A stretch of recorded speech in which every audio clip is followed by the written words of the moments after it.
Yo. Greetings, ladies and gentlemen, and welcome to yet another episode of the Linkara Retrospective, a smaller piece of the greater Channel Awesome Retrospective. I'm sure if you're here by now, you know the drill. We're covering all 4 of the books Lewis wrote before he ever became a video content creator, or even a webcomic creator at that. And this video will be covering his 3rd novel, titled Yesterday. If you haven't seen the first or second book videos, then links will be down below, and be sure to check those out first so you know what's going on plot-wise. With all that being said, let's jump right into it, shall we?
The 3rd novel in Lewis's Angel Armor series is subtitled Yesterday, after the Beatles song of the same name. Now, the reason I've been saying according to Amazon with the publication dates up until now is because with this 3rd book, there appears to be a large discrepancy. According to Amazon, this book was published September 30th of 2008, 4 years after the Cassandra conflict was published. However, when looking into the book itself, it clearly says all rights reserved 2006. This makes more sense as it lines up with the last novel, titled Where the Heart Is, which was released in 2007. And what's more is I decided to do a little bit of extra research into this to see why there was this big difference, in case there was some kind of mistake on my part in that maybe he finished the book in 2006 but somehow only got it published by 2008. But this is in fact incorrect. It was originally published in 2006, but not on Amazon. You see, this book was originally published under the self-publishing company Lulu on July 11th of 2006 as showcased here. This is a rather funny discrepancy though, mainly because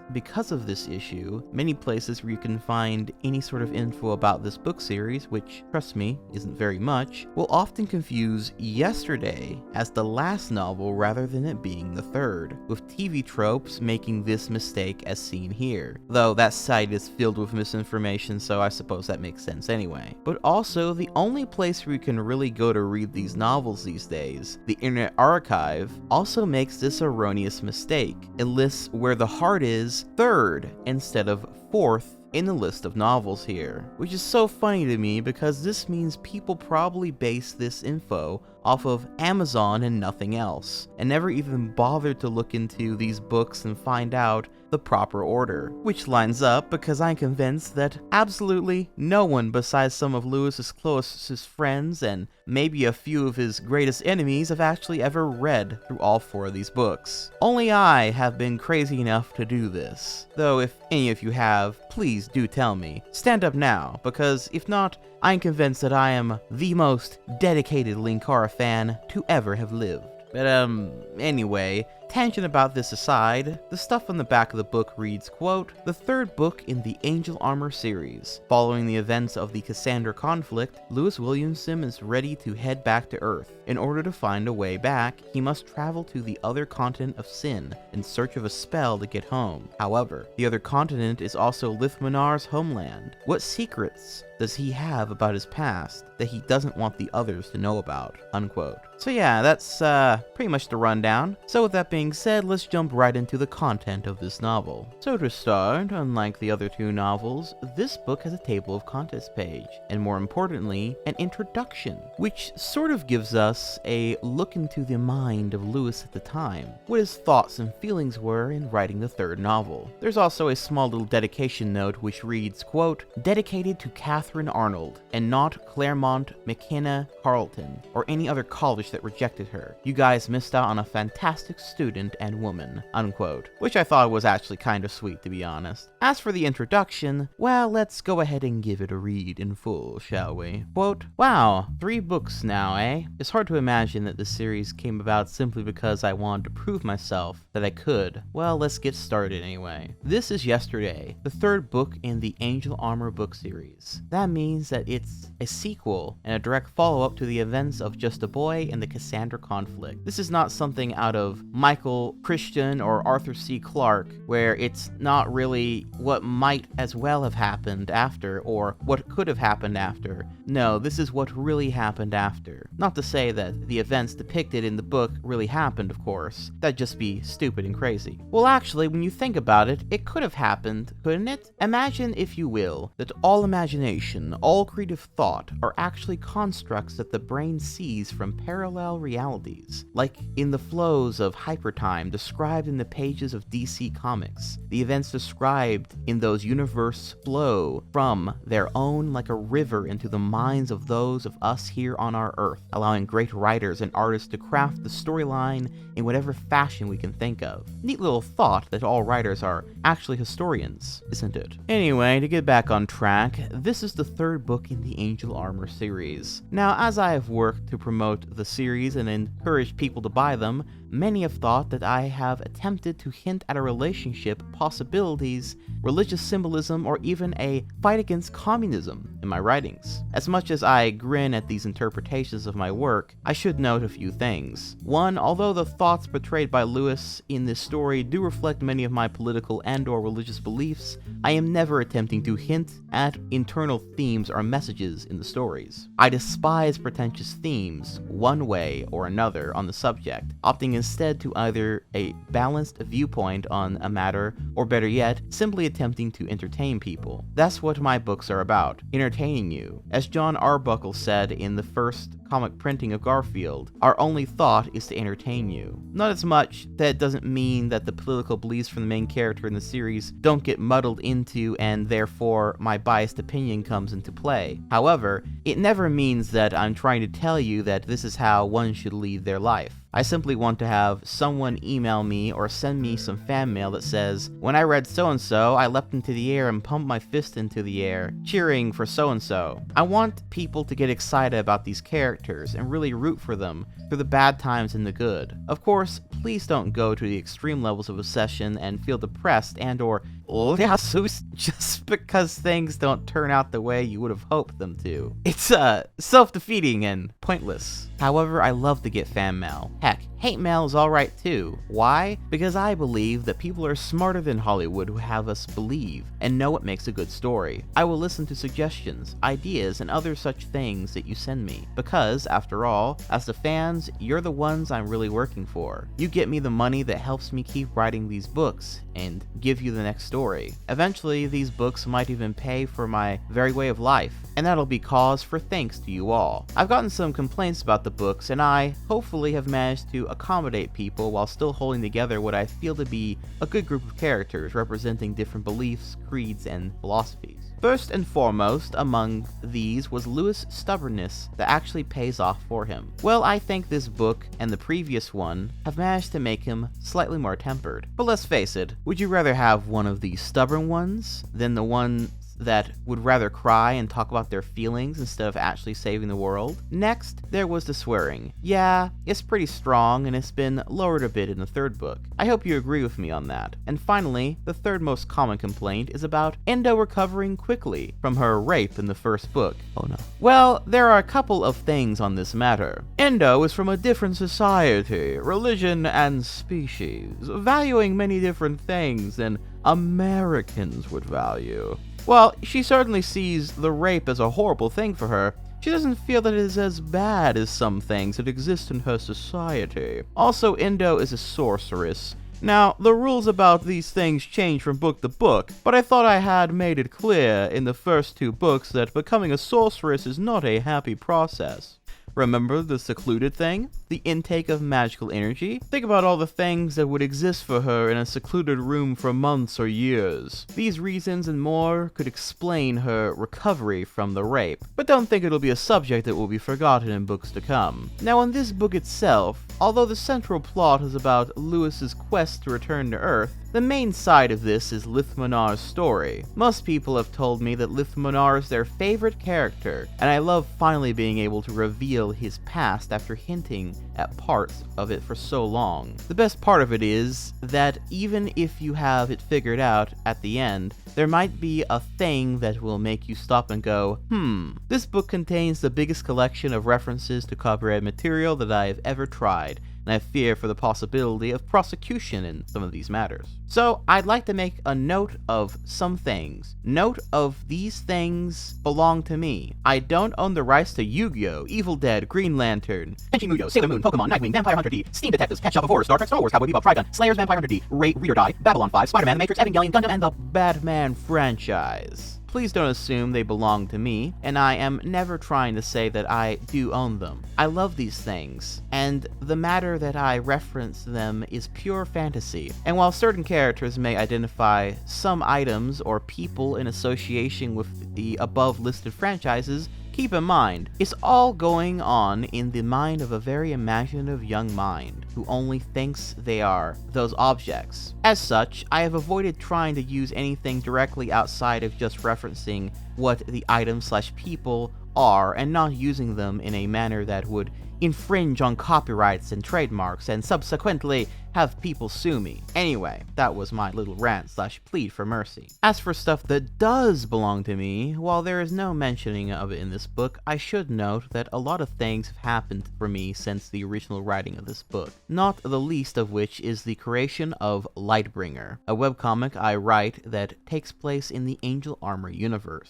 While there hasn't been a crossover between the current characters of either universe at the time of this publishing, except for one, but I say current characters, odds are you'll be seeing the 2 stories have a little interaction by the time I get finished with the 4th book. If you don't know about Lightbringer, you can visit lightbringercomicgenesis.com for more info on it and for upcoming updates of Angel Armor. To sum up the conclusion here, I wish to acknowledge several individuals have had a helping hand in making this book as well as I hope it is. First of all is Christine Wu, a lovely and kind individual who has helped edit this book in stages along the way, and pointed out things that I never would have spotted on my own. Next is Nicholas Spinelli, this nice friend of mine who originally inspired me to write the series to begin with. Then there is Kat Lesh, who has been a great source of inspiration for events that transpire in several parts of the book, and is the creator of the High Road character. Read the book and you'll know who I'm talking about. Following on, we have Cameron Moreno, who now does the cover for the books for a small fee that I am happy to contribute since he does such excellent work. And finally, I'd like to give acknowledgement to all the fans of this series, since you're the ones who keep the books alive, and for that, I'm grateful. Anyway, I'll stop yapping so you can sit back and enjoy Yesterday. Oh, and by the way, the title went through several reworks as I tried to find the perfect one, starting with New Frontier to Kings, Thieves, and Assassins, before finally setting on the current title, thanks to a Beatles song of the same name. Cool, no? Unquote. So yeah, that's the info regarding this book and a little preview into the Lightbringer, which, trust me, we're going to get to that very soon. I wonder how many of you were aware that the Lightbringer comic that Lewis is so infamous for writing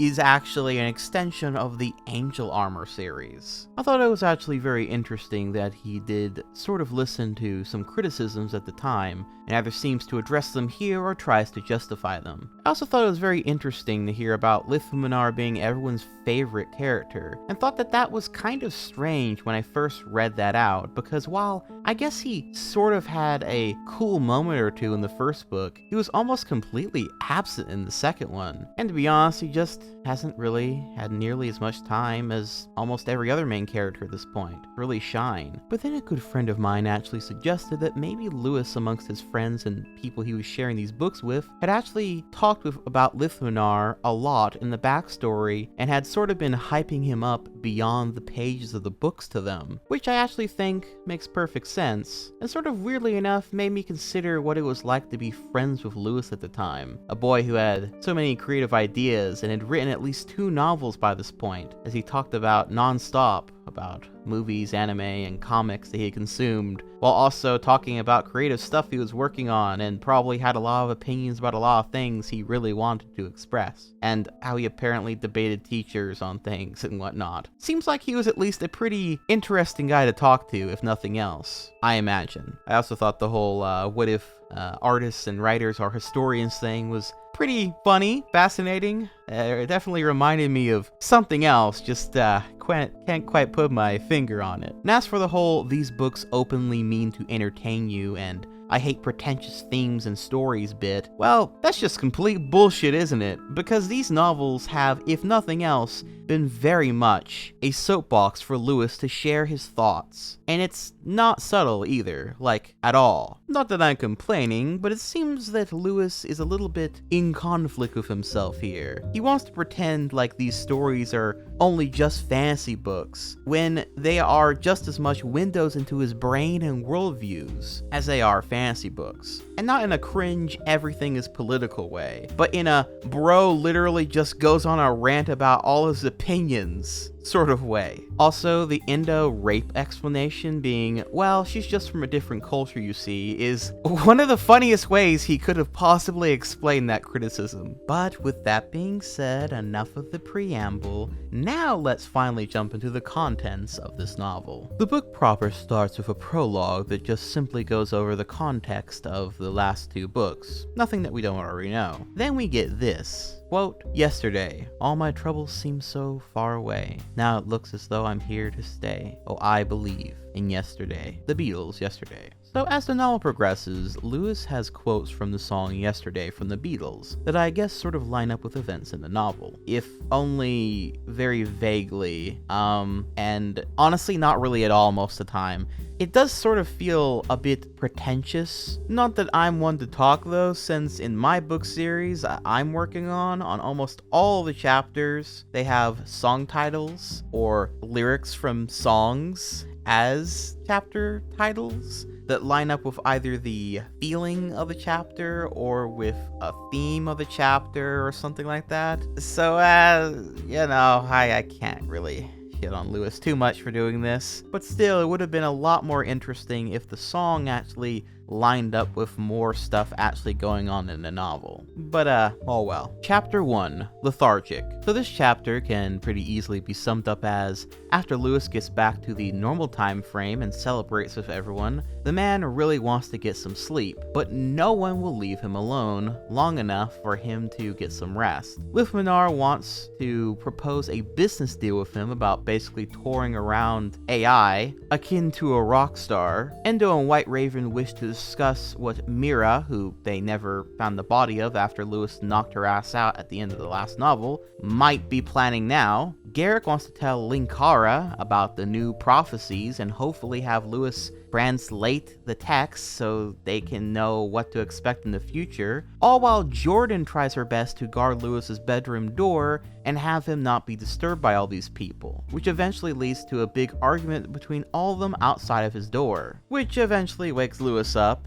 and, well, quote, Lewis clenched his teeth together and extended his arm that had the gauntlet on it. A mental command to the device slid out the guitar from the top of it, and another mental command activated the electrical properties of his weapon. Seeing that he still didn't have the attention of the 5, Lewis slammed the blade into the nearest wall, smashing out a small chunk of it. The sudden noise from the gauntlet's attack got everyone's attention, making them all stop what they were doing and look at Lewis, his eyes bloodshot and sagging. Lewis took in a single deep breath as he prepared to speak. However, when he opened his mouth next, he didn't speak, he bellowed. "Stop your foul whining, you filthy pieces of distended rectum!" he roared. And after that, he took a step back into his room and slammed the chamber door shut. The bang from the slamming reverberated throughout the castle like a church. The five exchanged glances, but it was Indo who spoke first. "Anyone for tea?" unquote. Chapter 2, Hitting the Books. So after Lewis finally gets his rest under the threat of killing every person there, they then finally start going over all the plot-relevant shit. Firstly, Lewis tries to read the newly discovered Linkara prophecies, which is funny that they seem to never run out of those fucking things. However, in a twist, Lewis can't actually translate them,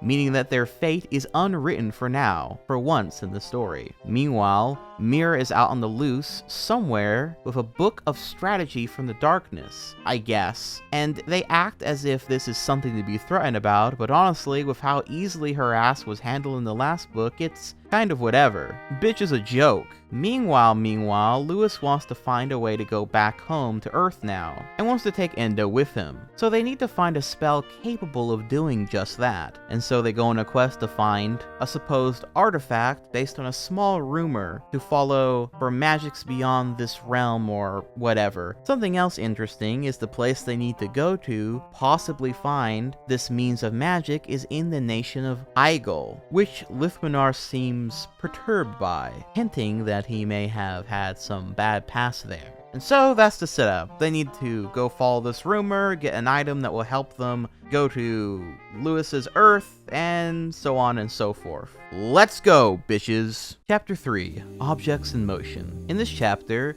they all get on a boat and talk about what they will do on their journey to Igel. Lithminar is acting strange, continuing to discuss why he hates royalty, and goes into some specifics as to why he despises them. Quote, after their discussion of business at hand, the talk amongst the group devolved into the thing that any normal people would talk about in the face of their imminent boredom. Food. I suppose it's going to be rations throughout most of the journey then, White Raven asked. Unfortunately, yes. Don't worry, we'll eat at restaurants when we're in cities, Lewis replied. How? Endo sighed, sitting upright and proper in her chair. We spent so much money just on the supplies to get to Igel that we don't have enough for one night at an inn. What about churches? Surely they won't turn away their perky little savior, will they? Lewis inquired. For the first 3 or 4 stops, that'll be fine, but many of the northern lands don't have any churches in them. We'll have to sleep somewhere, and frankly, I am disinclined to sleep on rocks for 8 months if it takes that much time to find the spell, Endo stated. Frankly, it'll be a welcome change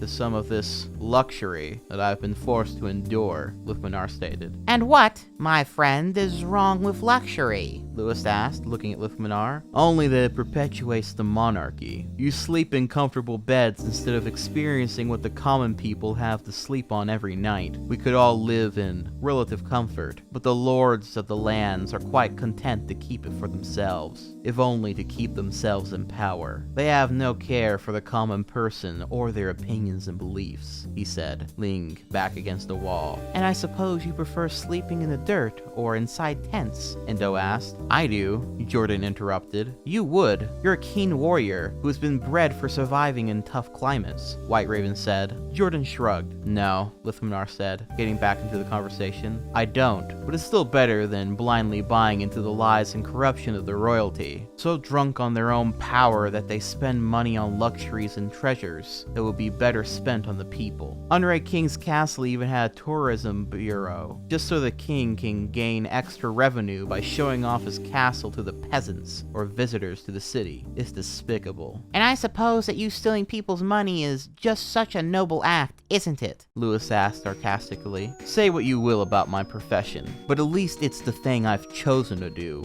Although I despise the monarchy, in many ways, I pity them. They are born into luxury and know little or nothing of pain and suffering. They aren't even given the choice of whether or not they wish to be royalty. They are simply bred for the role and can never choose. No choice, Lithminar said, drifting off. And with that, Lithminar walked out of the room and onto the deck of the ship. Deciding to allow Lithminar to leave and not press the issue, Lewis shrugged and returned to the conversation to its original focus, unquote. Then later in the chapter, the captain of their ship is mysteriously murdered by Thesia in her ghostly form, leaving people wondering what happened and Lithminar needing to take over as the new captain of the ship. Chapter 4. The Wars of the Last Wolves. So this chapter opens with that character who was briefly introduced in the last book who disagreed with Mira about her rule over the Dark Knights, and who everyone seems to fear. A character by the name of Varric the Destroyer, who is fighting a couple of other characters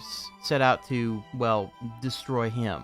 Quote, Varric the Destroyer fell onto the ground hard. He winced and clenched his teeth together, feeling a bitter taste in the back of his throat. He pushed himself up, digging his black gauntlets into the ground as his weakened body betrayed him and made him tremble. A swift kick to his stomach sent him back onto the ground. He fell into his face and coughed up blood onto the grass. He turned to face his attacker, a 16-year-old boy with lightly tanned skin, brown hair, and a confident smile on his face. His attire consisted of a blue sleeveless shirt and light leather armoring, with tan trousers, black boots, and a blue sweatband around his head. I should have known you would have come looking for me, Atrex, he growled. The boy, now identified as Atrex, grinned and chuckled a little. How could I not, Varric? We chased you down for months, from one edge of the Five Lands to the next, from the dank caves of Mount Viel to the frigid dwarf cities at the marshes of Gilead. We followed you. When we finally captured you and killed your little helper, we thought we were done with you. But apparently we were wrong. Varric did not grin from the memory of his escape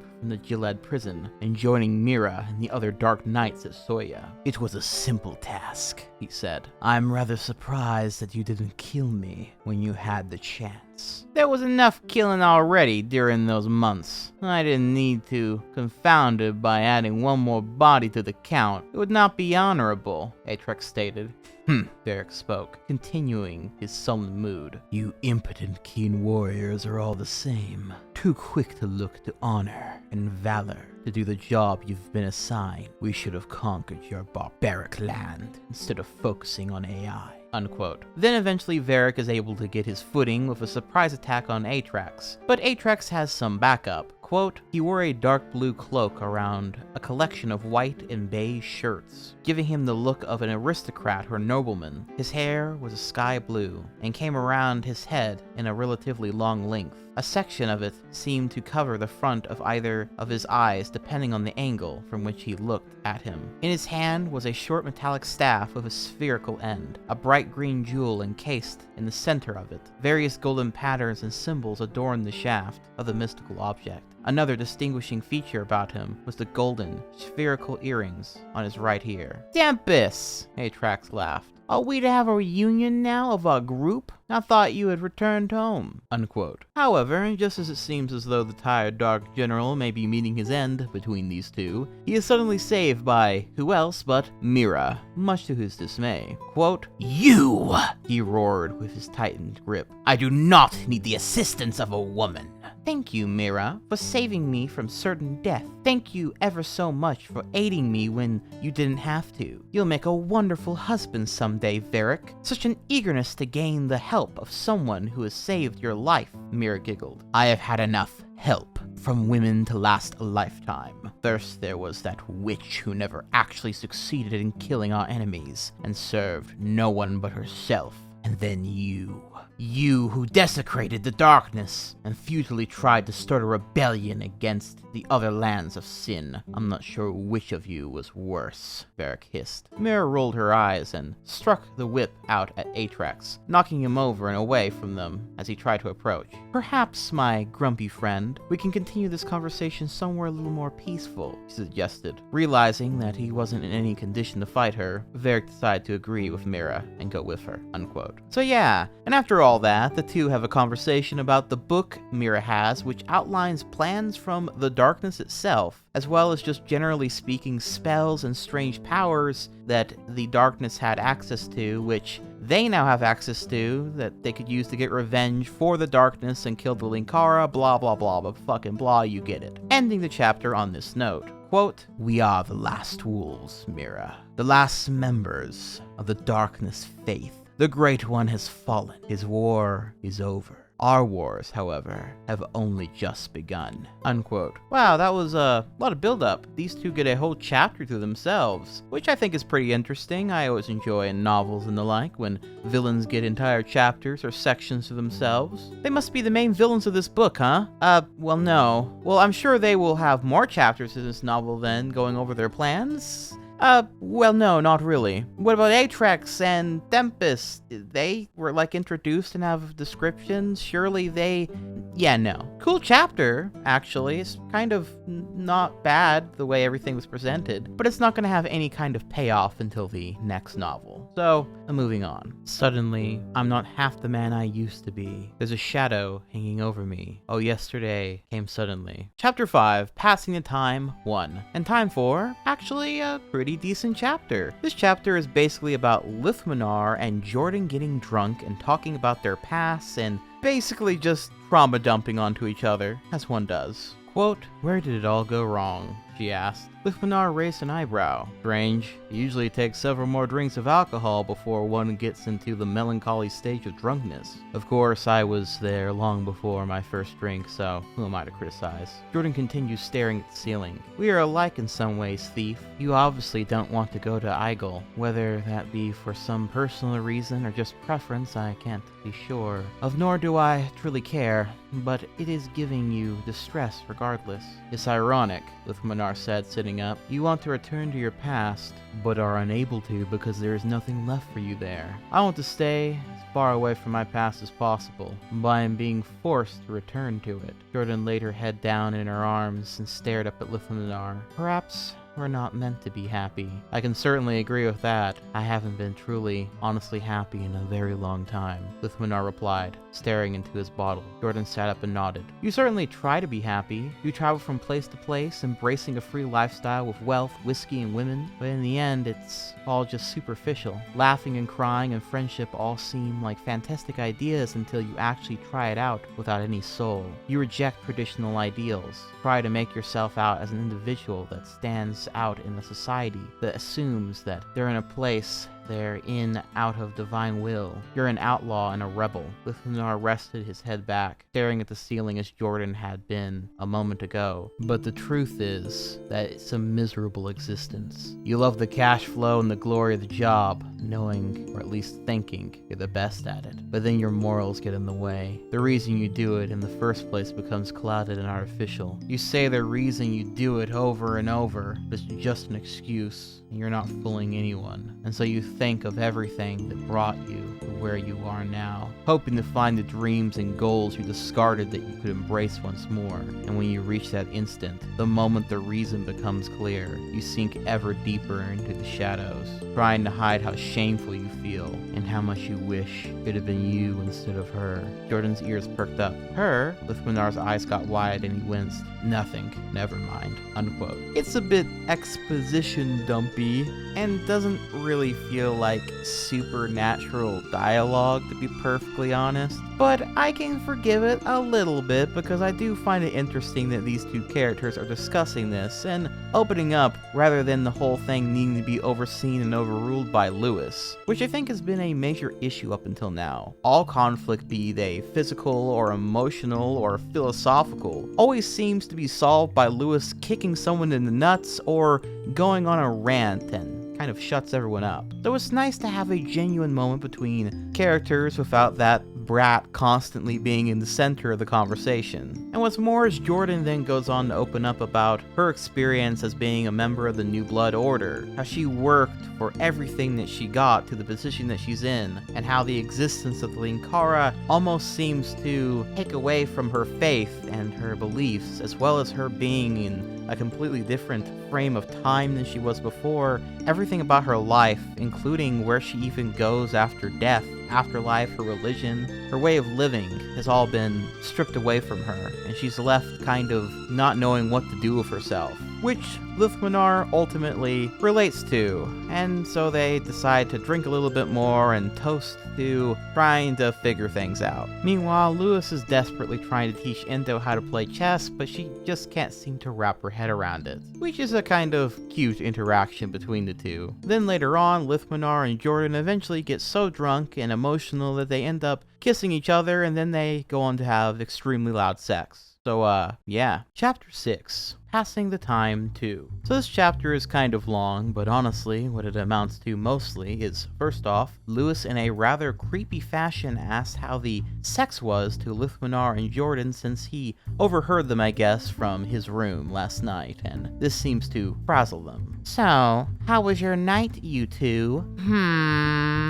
The two looked up at Lewis, who stood with a tray of food in his hands and a wide smile on his face. Well, he asked, still waiting for a response from the two. Neither Lithmanar nor Jordan gave a response. The only reason I ask, Lewis said, pulling his tray back over and stabbing his fork into a piece of meat, is because I find it very difficult to sleep when there are loud screams and moans coming from 2 rooms over. You two could have been a little more discreet and courteous about your sex, instead of going at it like a bunch of horny lemurs. What's a lemur? White Raven asked. And what does it being horn have to do with sex? Endo also asked, turning to Lewis. Lewis rolled his eyes and shook his head, cutting his round cakes with a fork. I hate this shithole planet. Well, it's not like anything we did was wrong, Lewis. It's nothing that you and Endo aren't doing. Lewis coughed, almost spitting out the food in his mouth. Endo blushed and bit her lower lip, causing Lithmanar to start giggling. Realizing the tables had turned, Lewis finished chewing and swallowing his food before he spoke again. Excuse me? Aren't you and your beloved having sex? One would think that you would be after so much time spent apart, Jordan stated. Jordan, Endo and I are 15 years old, Lewis replied. What does that have to do with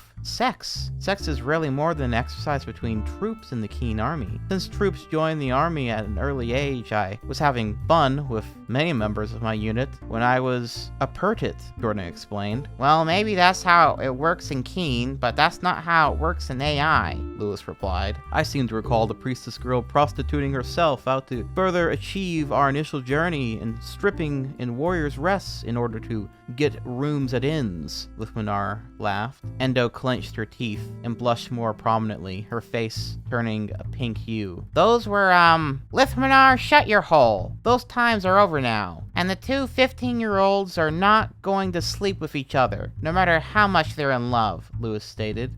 My love, I'm not really 15. I'm 148 years old, Endo said, wincing, unquote. Bro. Really? We're really doing the she's 15 but like 100 years old actually in fucking whatever years thing? Well, anyway, Lewis then begins to bitch and moan about how fucking bored he is aboard this ship, and several people note how negative he's being, which he comments back, quote, "What I'm doing is complaining to keep my sanity in check. If I complain about something each day, then I won't simply try to repress it and bury it until my feelings explode and alienate me from the rest of you. And also, back on the subject of sex, with certain attractive Catgirls, it should be noted that I come from a planet where sexually transmitted disease run rampant, and teen pregnancy is at an all-time high. I think I should be a little cautious about what I should be doing here. My planet has plenty of diseases that are still around, that don't affect people anymore, that I could have carried over here just by my presence. I'm not going to even guess what my physiology could have on you guys and anyone else. End of line, Lewis explained, unquote. You know, the more these books go along, the more Lewis feels like the biggest, actually, guy in the universe. Also, random tangent, but what is it with internet, how do I put this? Interesting internet people, we'll call them, and saying end of the line at the end of rants. I've noticed this strange behavior quite a few times at this point. Has anyone else noticed this strange phenomena? Well, anyway. Then things get interesting with a giant octopus monster called a Kilotrat attacking their ship. Lewis ends up having to fight it with his golden armor, and the fight scene is again actually alright. It's definitely not bad. Ending with Endo casting a big-ass magic spell called Angel's Vengeance to defeat the beast for good. It's basically a giant energy blast. Think Dragon Slave from Slayers as an example.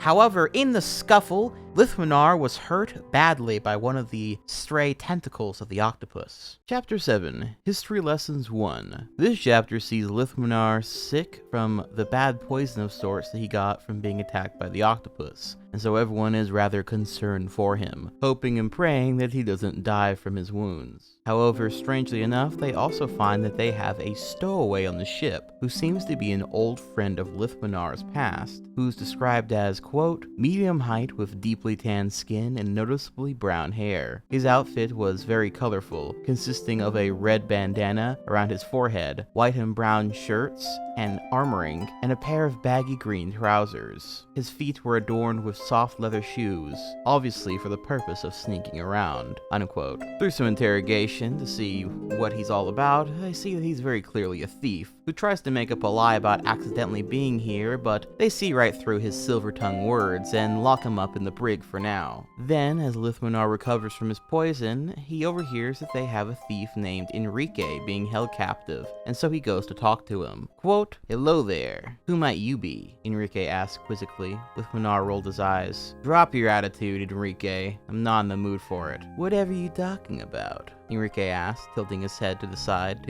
in mock confusion. Lithmanar waited a moment and then turned to the others. Leave me alone with him, he said. Are you sure? Endo asked. Lithmanar nodded in response. If you need us, we'll be right outside, Jordan stated. Lewis looked at Lithmanar and nodded, complying with his request. The group walked out of the room and closed the door behind them. Lithmanar followed them briefly, stopping when the door was shut. He kneeled down and examined the lock on the door. After a few more seconds of examination, he looked in the area immediately around him and saw a splinter of wood on the ground. He picked it up and stuck it into the lock, twisting it around for several seconds before he heard a snap, indicating that the door was now locked. He pulled out the piece of wood and slipped it into his pocket before turning to Enrique. Enrique had stopped smiling. He let out a great sigh and sat back down on the bench, bringing his hands to his eyes and rubbing them furiously. Lithmanar walked closer and sat in front of the cell. Tired? He asked. Exhausted, Enrique replied, the pleasantness and joy gone from his voice. I've got this paranoia in the back of my mind that says, if they examine the storage area I was hiding in, they'll find my valuables. It's been keeping me up when I don't want to be. It was a particularly frustrating fear when I went on those midnight raids for food supplies, and my little hiding spot was left unguarded. Very interesting company you're keeping, Lithmanar. Lithmanar looked up at him and raised an eyebrow. What's that supposed to mean?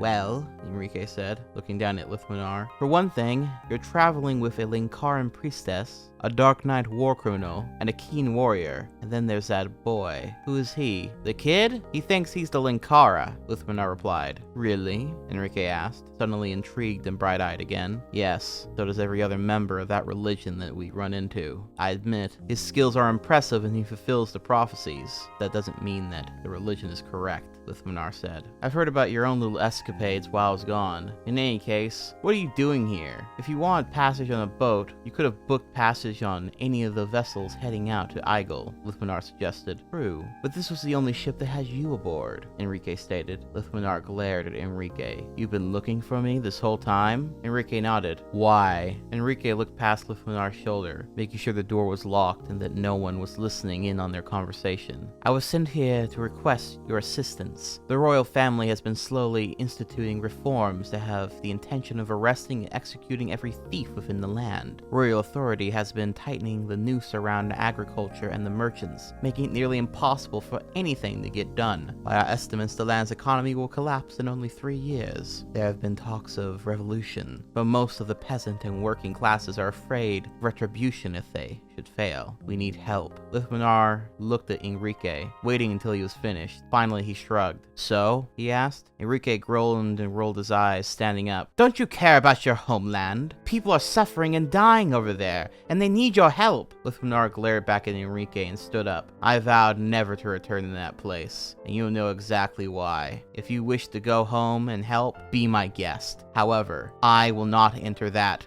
place ever again. When the royal family is gone, gone, then maybe I will return and live out the rest of my years there. But until then, it will take all of the angels in heaven to make me re-enter that accursed land." Unquote. So yeah, clearly Lithminar's past with this kingdom is being properly built up by now, and it's, dare I say, not too bad so far. By this point, I was definitely very interested in what the story was going to be with his past by now.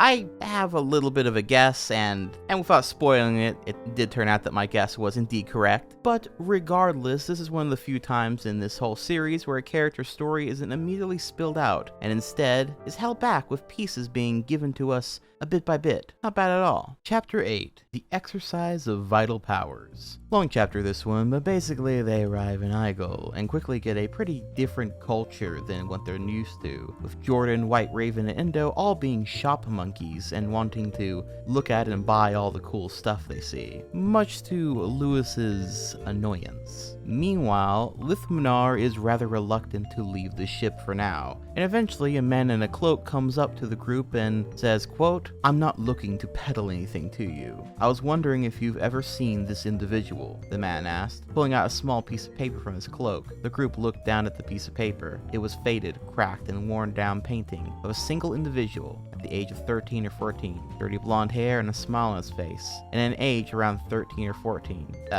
already said that, but although the image portrayed someone a bit younger, it was quite evident to the group that it was Lithminar. Lewis immediately said, "Yeah, we have him on our boat. Why?" The man quickly put the picture back in his cloak and shouted, "Never mind!" And with that, the man quickly ran in the opposite way, heading straight for the docks. After he disappeared in the crowds, Lewis hit himself on the forehead in realization of what had just happened. "Shit!" he exclaimed. "What's the matter?" Indo asked. "Considering Lithminar's reluctance coming here, it's probably because there are some people who are after him. We have to get back to help him," Lewis shouted quickly and began weeding through the crowds to get back to the ship. Unquote. Pretty dumbass move on Lewis's part, I must say, not just lying and saying they don't know who that is. But regardless, the hooded man goes to try and kill Lithminar, but Lithminar is able to quickly dispatch the man, and then pulls the cloak up over him to reveal who his would-be assassin is. And it just so happens to be someone from his past. A man by the name of Chancellor Lemoneth.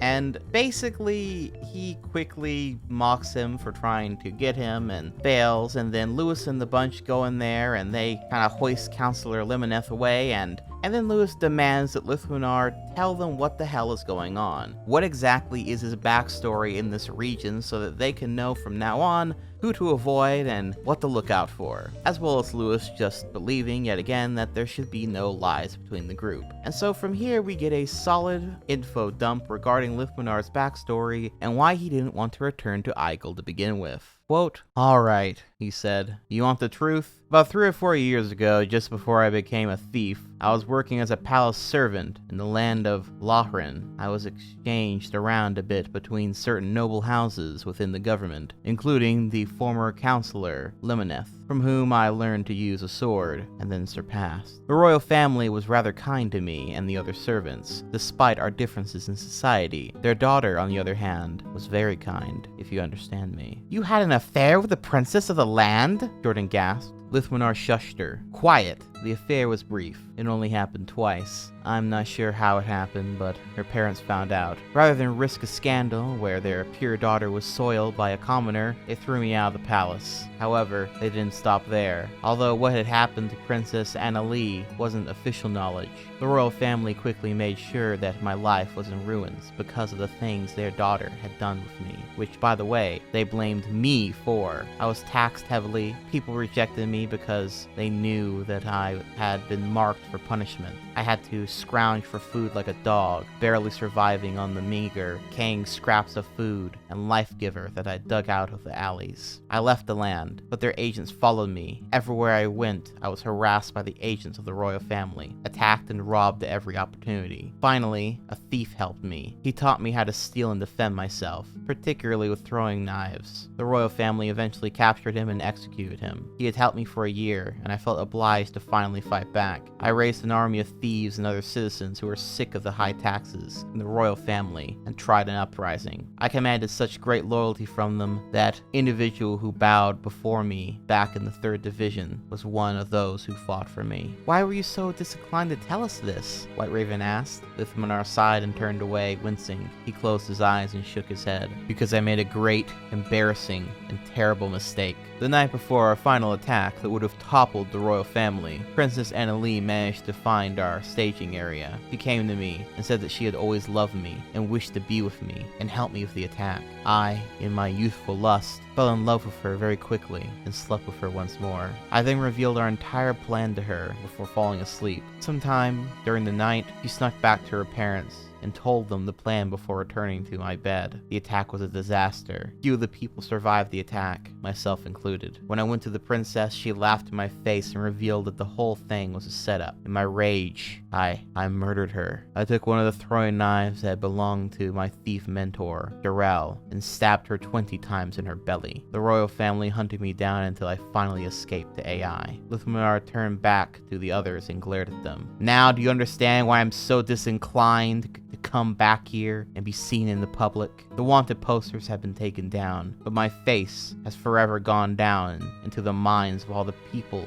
of Igel, so that if they see me, I will be killed on sight by anyone with a decent memory. We exchanged glances, and then looked back at Lithminar. Lewis stepped forward and nodded. Let's get to the church before somebody becomes suspicious of us, he said, unquote. So yeah, pretty interesting story, and pretty dark and grisly at that. And while I do want to expand upon this and my thoughts, well, let's just say that the whole story still hasn't quite been revealed as of yet, so I'll leave my full thoughts for later. But for now, I will say that this has a lot of potential for good drama later. Anyway, by chapter's end, they head to a church and find out how it's possible for Lewis to get back to Earth. And while I would go into all the details, the short version is that they need to get this MacGuffin crystal, which will allow them to travel between dimensions, which they find out by some research by a guy who did just that in the past and wrote of his journey. But basically, the one place here that they know of that would have some of those crystals, since they are exceedingly rare, are in the capital of Igel, the very place where Lithminar is trying to avoid. As the monarchy are faithful to the Linkarans, however, they have many artifacts of the religion there. So, the Linkara, Lewis, believes that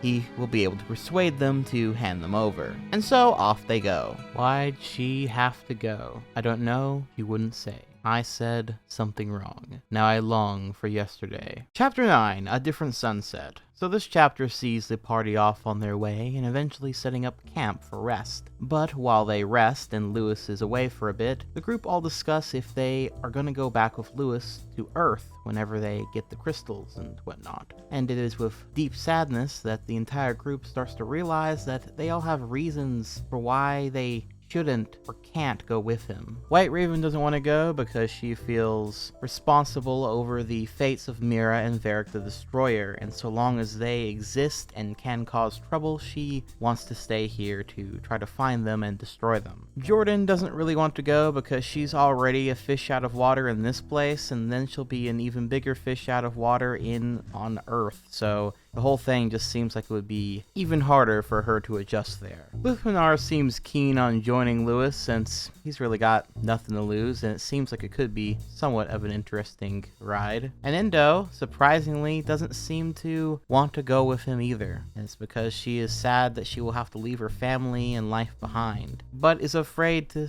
tell this to Lewis because she knows it will break his heart. So she plans on telling him closer to time once they actually have the artifacts. So yeah, again, I do kind of like this, that all the characters are getting time to sort of talk and discuss their feelings amongst themselves, and showcase their different interests and goals outside of simply serving to help the Linkara. Are they the most complex characters? No, not at all. But they definitely feel more like characters and not moving objects around the Linkara in this novel in particular, which I can appreciate, and sort of see Lewis, the writer, growing a bit here, and trying to make this book better than the last two, so I can commend the effort if nothing else. For now though, none of them relate these feelings or thoughts to Lewis, and so they all head to bed, before then suddenly being attacked by a shadow in the middle of the night. Quote, "What is it?" Endo asked. readying herself for a lightning spell if necessary. "'Tis the demonic creature that forced Lewis and I to go back to this time period. It attacked and murdered my unit. Kill the beast, Lewis! It deserves worse for its crimes.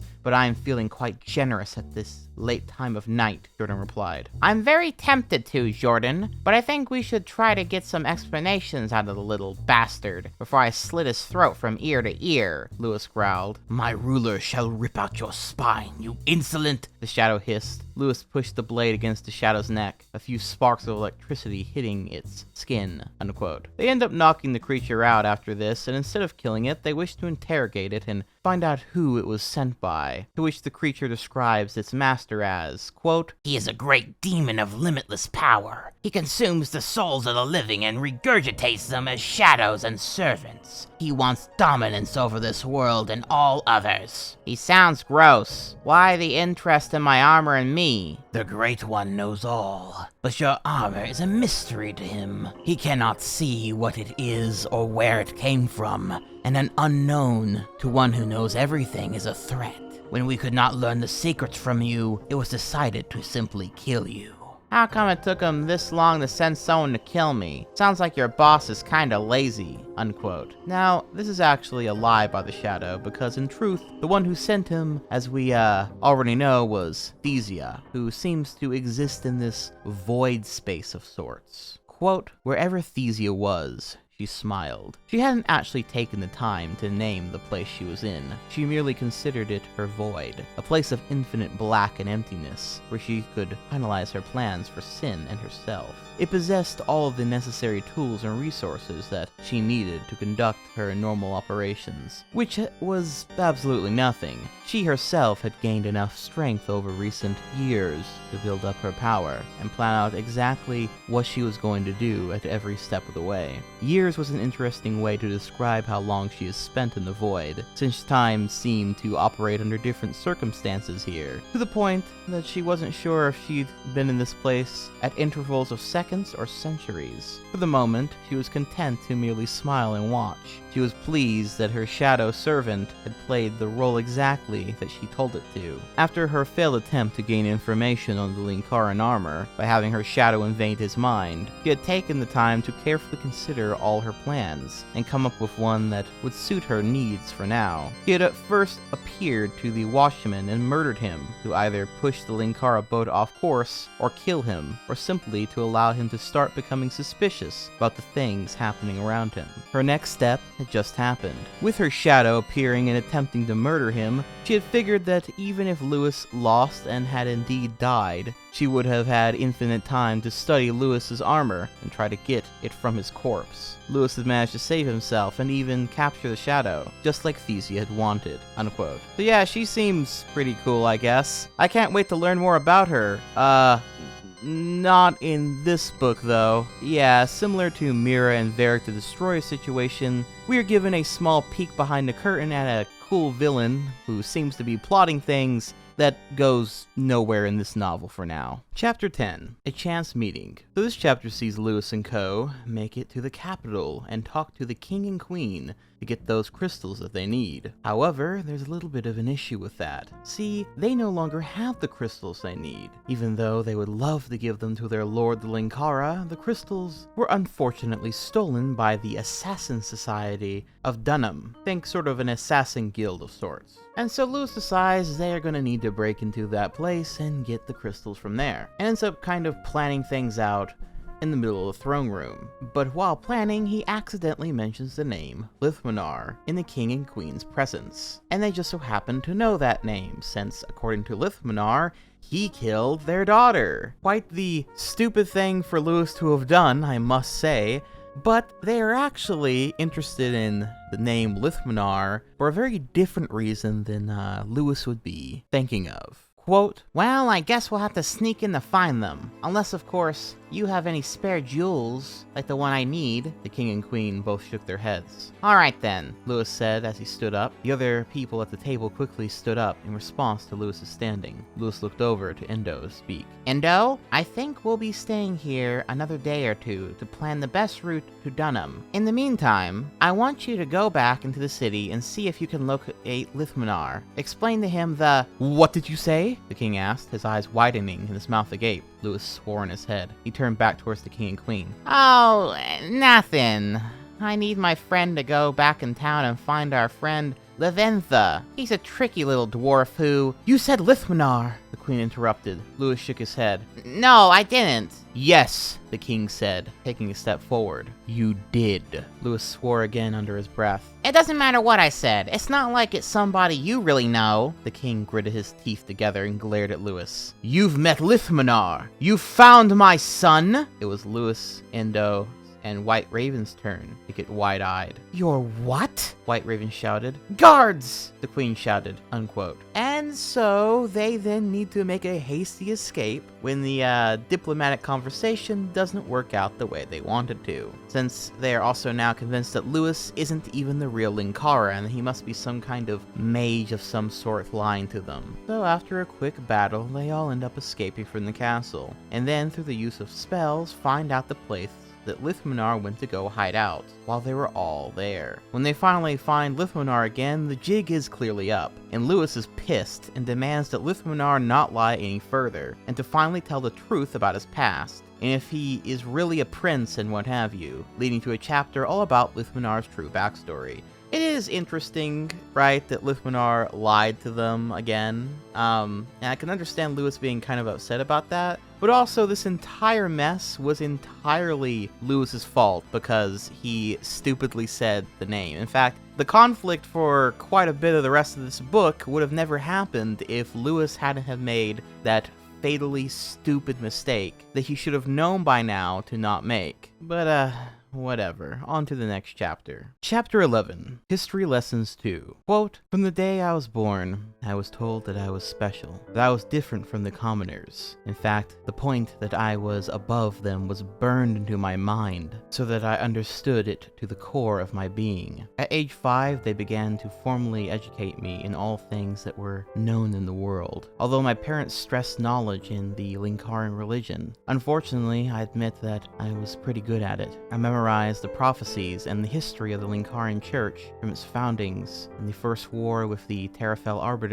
to the purest revolution that had led to the creation of the San Tunfall itself. The education was where I got my knowledge of ancient writings and languages, which is how I knew how to read Serjet's prophecies. As I grew older, I slowly began to develop my basic idea about the world and my place in it. I ordered people about on my slightest whim, and the servants in the palace were happy to comply, lest they face my wrath and the wrath of my parents. I believed that I was special, that I had been anointed by the angels of heaven to someday rule over Sam Tonfall, and possibly more," unquote. Lithmanar then goes on to describe how one fateful day, a strange interaction changed his entire perspective on his and others' place in the world. For some time I had been taught about the evils of the world, war, death, and other such terrible things. However, my parents seemed keen on teaching me that one, depravity, above all else, was guilty of exile, sanction, and possibly even death. Thievery. Stealing amongst the peasants was to be expected from vermin, but to steal from the royal family, it was an offense that could never be forgiven. After all, why would we want something clean to be soiled by the hands of the rat peasants who dared assume themselves superior to those whom the angels had blessed? I had just finished with a bit of purchasing in the marketplace, by guards always standing near me to protect me from any potential assassins or kidnappers. It astounded me that such primitive and foolish commoners could create such jewelry of beauty and intensity. When we had finally made it back to the carriage, there was someone waiting for us. How can I describe something like this? Obviously she was a peasant, something that was apparent because of her ragged clothes and demeanor, but her face and perfect blonde hair, she was an angel. However, she was also a thief, She attacked, knocking over 2 of my personal guards before reaching and grabbing the jewels that I had just purchased. This girl of merely 15 years had attempted to rob me. To attempt robbery against the royal family was just suicide. I managed to grab hold of her arm and hold her long enough for my remaining guards to rush up and restrain her. Now you have to understand that this was possibly the oddest thing that I had ever witnessed. I had certainly known about stealing and theft, but I had never before witnessed it with my own eyes. The guards turned the struggling girl around so I could face her, and again I was met with her features of beauty. Did I say she was an angel? I take it back. She was a goddess, fair, strong, and so wonderful in so many ways. I merely stared at her, dumbfounded by this turn of events, as she only looked at me with contempt. Why did you do this? I asked her. I did it because I was hungry and I needed to pay for food. I did it because I have nothing but contempt for those of you who sit in splendor while people suffer needlessly. I did it because although I'm a thief, I'm not a monster, she replied, her voice soft and yet so powerful. I had not expected such a response. I had expected her to say, because it's in my nature, or I wanted to die, but nothing like that. I stared at her for a bit before I finally asked her name. Annalie, she replied carefully, although still glaring at me. There's something you should know about Sam Tun Fall names. Syllables make the person. If you're nobility, or someone in a high political position, your name had 3 syllables, like the name of our land. If you were a commoner, you had 1 or 2 syllables. To have 3-syllable name without possessing a certain amount of money meant certain death for you. Death would probably fall upon your family as well. Now sometimes, a high-ranking official would be stripped of his position, title, and money. When that happened, his name was reduced to a syllable to solidify his new status in society. This girl's name, although automatically supposed to inspire disgust at a filthy creature that didn't even have the dignity to have 3 syllables, inspired only pity and joy, oddly enough. Release her and let her go on her way, I ordered the guards. The guards looked at me confused. I shot them a glare. You heard me, I yelled at them. Without saying a word, the guards let Annalie go. She blinked, almost as confused as I was that I had given such an order. She smiled, thanked me, and then quickly ran into the nearest alley. I tried to run after her, but by the time I went around the corner to see her, she had disappeared. I instructed the guards not to tell anyone of the event, or talk about it amongst themselves under pain of swift punishment. They obeyed my commands without a second thought. That night, I was kept awake by all sorts of new thoughts and considerations. Now obviously anyone who would even try to stand up to the royal family was going to be put down and killed immediately as an example. However, there was this girl. Not only had the bravery, or possibly insanity, to attempt to steal from a member of the royal family, but also had the audacity to call us monsters. I wanted, no, I needed to know more, unquote. And so the young Lithmanar goes out of his way to do just that, and he starts finding and hanging out with the girl to learn more about her way of life, and talks about how over the next year they grew to really become very, very good friends as he learned more about her perspective and why she saw him initially as a monster. She showed him the evils that his mother and father had done to the land, with the damage of the high taxation, the damage to the farmlands, and the child labor that was rampant everywhere amongst the poor. Bit by bit, Lithmanar began to understand that the angelic chosen family weren't so angelic after all leading up to the moment that finally shook Lithmanar to his core, made him realize the true evil and hypocrisy of both his mother and father, but also those who were using the name of the Linkara to do terrible things. Quote, the final thing that convinced me of everything, though, was what she showed me at a Linkaran church. Harlot! She is a temptress and a whore! A young girl, probably no older than 16, had been accused of sleeping with an older member of the church. They did a limited investigation, not even bothering to ask the girl whether or not the allegations were true or not. At the time, I had only a small knowledge of sex, and even then it was only that it was used for reproduction. As I watched from an opened glass window on the top of the large church, I heard the poor girl crying and pleading for mercy as she was dragged and pulled towards the priest of the church. The crowd of people, all members of the church, began calling out for the priest to kill the young girl, by whatever means he saw fit. The priest continued his insults of the girl, as he drowned her for a minute in a pool of holy life-giver, and then quickly pulled her out. She was stripped naked, so they could see the body of the temptress. I could see an older woman being held back by knights of the Linkara, and I figured that this woman was the girl's mother. The priest stood behind the girl and quickly laid her on her stomach on a pedestal. All the priests and priestesses ignored her cries of innocence. They took a bunch of ceremonial daggers and began stabbing the girl to death.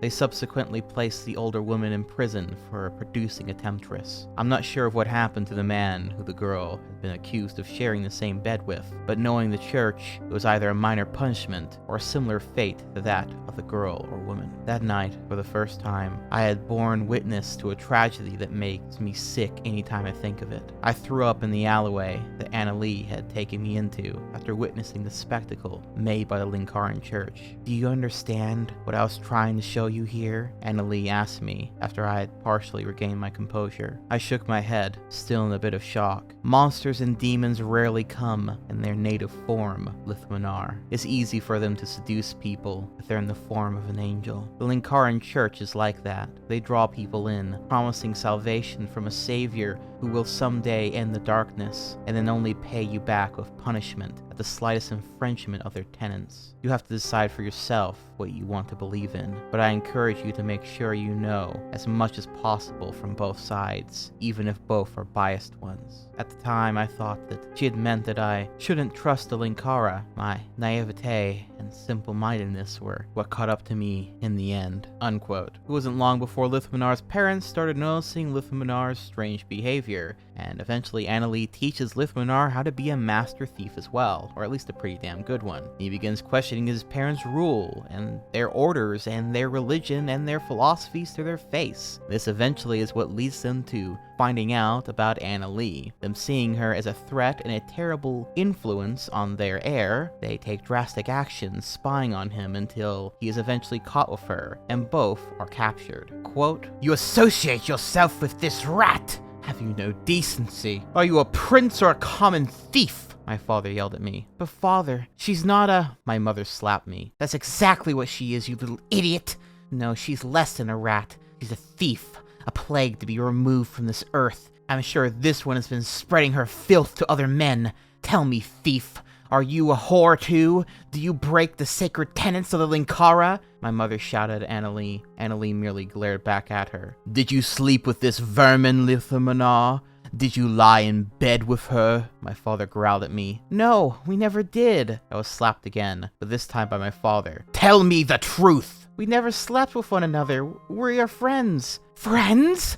my mother shouted. They were hysterical at this point, not truly listening to anything that anyone else was saying. They had made the decision that she was the cause of my recent resistance to their teachings, and that I had been a fool to believe anything that she had said. "You cannot be a friend with a thief, Lithmanar. You are a prince, and she is the lowest of the low. She has corrupted you with her foul, demonic teachings, and your cleansing shall begin now," my mother growled. And with that, she grabbed one of Annalie's throwing knives and plunged it into her stomach. I screamed, and my father hit me again to keep me quiet. As Annalie collapsed to the ground, she looked over at me with such sadness and pity that I can still remember to this day. My parents tried to drag me away, back to the castle, but I resisted. I slammed myself against the nearest knight and escaped their grasp. I then grabbed his sword and aimed them at my parents. "Put down the sword, Lithmanar," my father ordered. "No!" I shouted back at him. "We are your parents and your king and queen.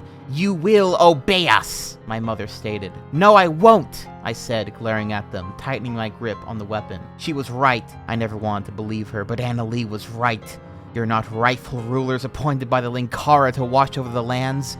You're monsters, creatures of darkness that seek only to make everyone around them suffer for your own perverted pleasure. And I am the spawn of such monsters. Well, from now on, until the day I die, I shed myself of thee. You wanted to raise me into a monster, but I shall raise myself to be an angel. I then abandoned the sword and ran as fast as I could. The royal guards were good, but I wasn't using traditional rules of combat to get away from them. Annalie had trained me to move and act like a thief, and I wasn't going to let a single part of her training go to waste. For 2 hours I evaded them as I doubled back to the alley, hoping to find Annalie and bury her outside of the city in a proper way that she deserved. My parents' guards had long since left the alley, not even caring about Annalie's body. To my utter surprise, I found that she was still alive. I knelt beside her and held her in my arms, begging her to be alright and asking her how she had survived. Elysian dust that I kept on my belt, she responded, her breathing weak as her body growing a little colder. But the wound was too deep. Liftmanar, I'm going to die. No, you can't die. I need you more now than ever. I'm so confused and angry. Please don't leave me, I sobbed. He smiled after coughing up some blood. He looked up at me with tired eyes and stroked the side of my face, wiping away my tears. You can survive, Liftmanar. That's what thieves do, you know. We survive, she said, closing her eyes. No, I can't. I love you, I cried out. She nodded her head, her eyes still closed. I know, Liftmanar. I'm sorry that I won't be the one to help you with that. She then gave out her last breath as she went limp in my arms. You'd think that by now I'd become accustomed to some of the horrors that I had beheld while in Annalie's company, but this was by far worse than anything I had ever seen. I sat there for a time, simply letting my tears fall down my face as I stared at her body. Even in death, she looked purely divine in all things. I'm not sure how long we were there, but it must have been for quite a while, since it started to rain, and the afternoon turned to night, unquote. He then goes on to describe how Enrique was then there to take him in and help him give shelter from his parents, and grow him into even more of a thief. And that's how he became the man he is today. And overall, I gotta say that I unironically really like this chapter. Is it a little bit cliche that the thief/raider character is secretly a member of royalty? Yeah, sure. Is some of the dialogue from Annalie a little bit, maybe a bit too nuanced for a character that was literally a teenager? Perhaps, but none of that matters if it's handled well. And while it may not be perfect, after so many missed opportunities and squandered bits of potential in these books thus far, due to, well, mostly the books being written by a 14 and 15-year-old, Liftmanar for once feels like he has a story that matches his character and gives him more depth that actually really makes me care about him as a character. I'm actually, dare I say it, invested in what's going on. Crazy, right? Now I want to see his mother and father get what's fucking coming to them. The villains of this book aren't this nebulous evil darkness or, I don't know, Catgirl rapist that is sort of just there. These are characters that actually have a history of doing evil in the name of doing something good. They are literal child killers. And while I guess Mira is also that, I suppose with Mira it was so over the top that it kind of was too much for me to take seriously. With this, it actually feels a lot more nuanced, I suppose. And it also gives a really good example to characters like Indo and Lewis for that matter, the evils that have come from their religion specifically, rather than the nebulous darkness or dark knights or the Terrafell arbiters who are just evil clans that are evil because they're evil. So yeah, overall, pretty good stuff. One can only hope that this is not then squandered from here. Chapter 12, the Shinji Ikari Complex.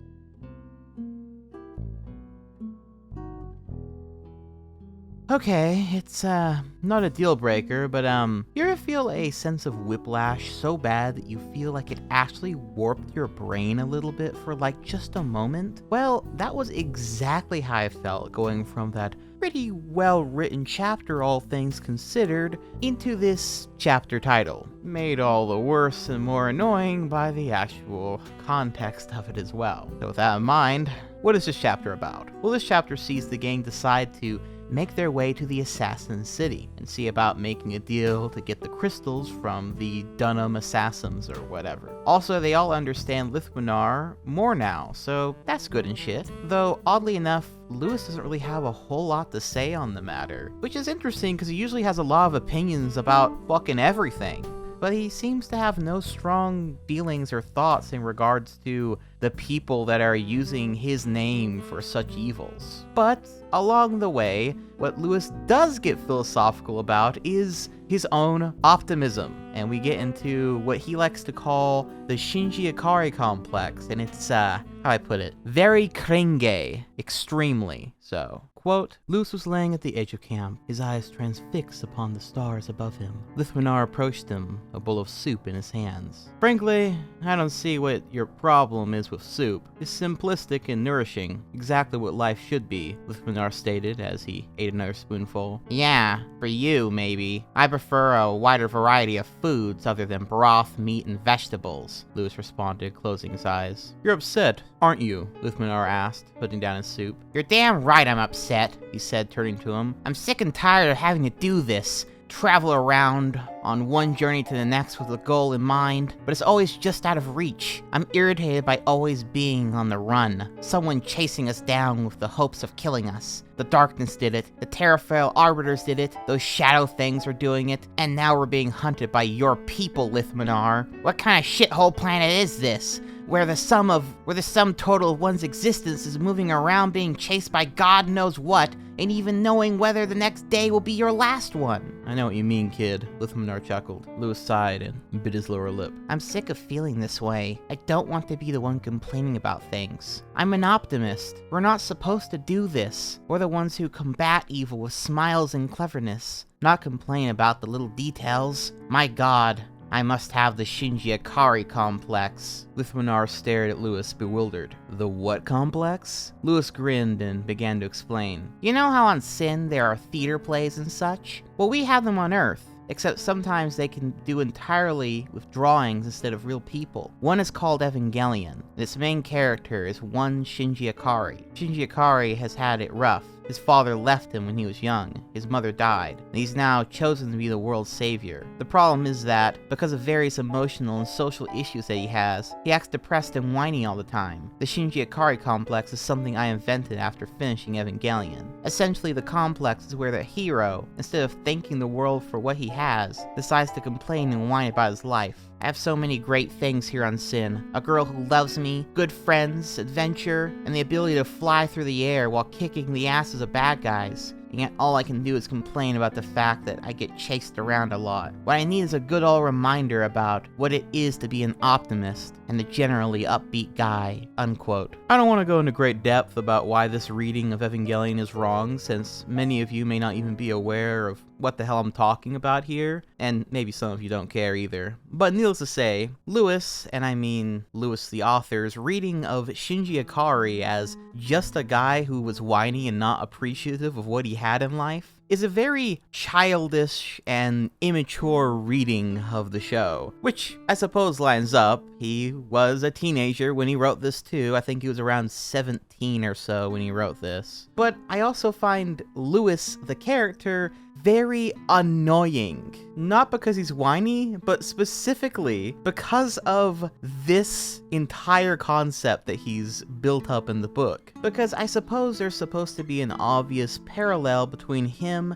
and Shinji Ikari, which, I'm sorry to tell you, Lewis, but that's a very arrogant reading of your character, especially when we compare and contrast between a character, that being Shinji Ikari, being a 14-year-old who has constantly been abandoned by everyone consistently, whose father seems to actively hate him from his perspective, who's thrust into saving the world by using a giant robot to fight Lovecraftian abominations. Oh, and the robot has the soul of his dead mom inside it, and every other person around him is also depressed, has PTSD, and doesn't know how to properly share any of their emotions. And on top of that, he as a character is constantly being manipulated or gaslit by other characters or concepts or elements in the story that makes his gradual breakdown of psyche pretty understandable, I would say, on top of your average, everyday teen angst and feelings. Meanwhile, Lewis, in his story, is an invincible god angel warrior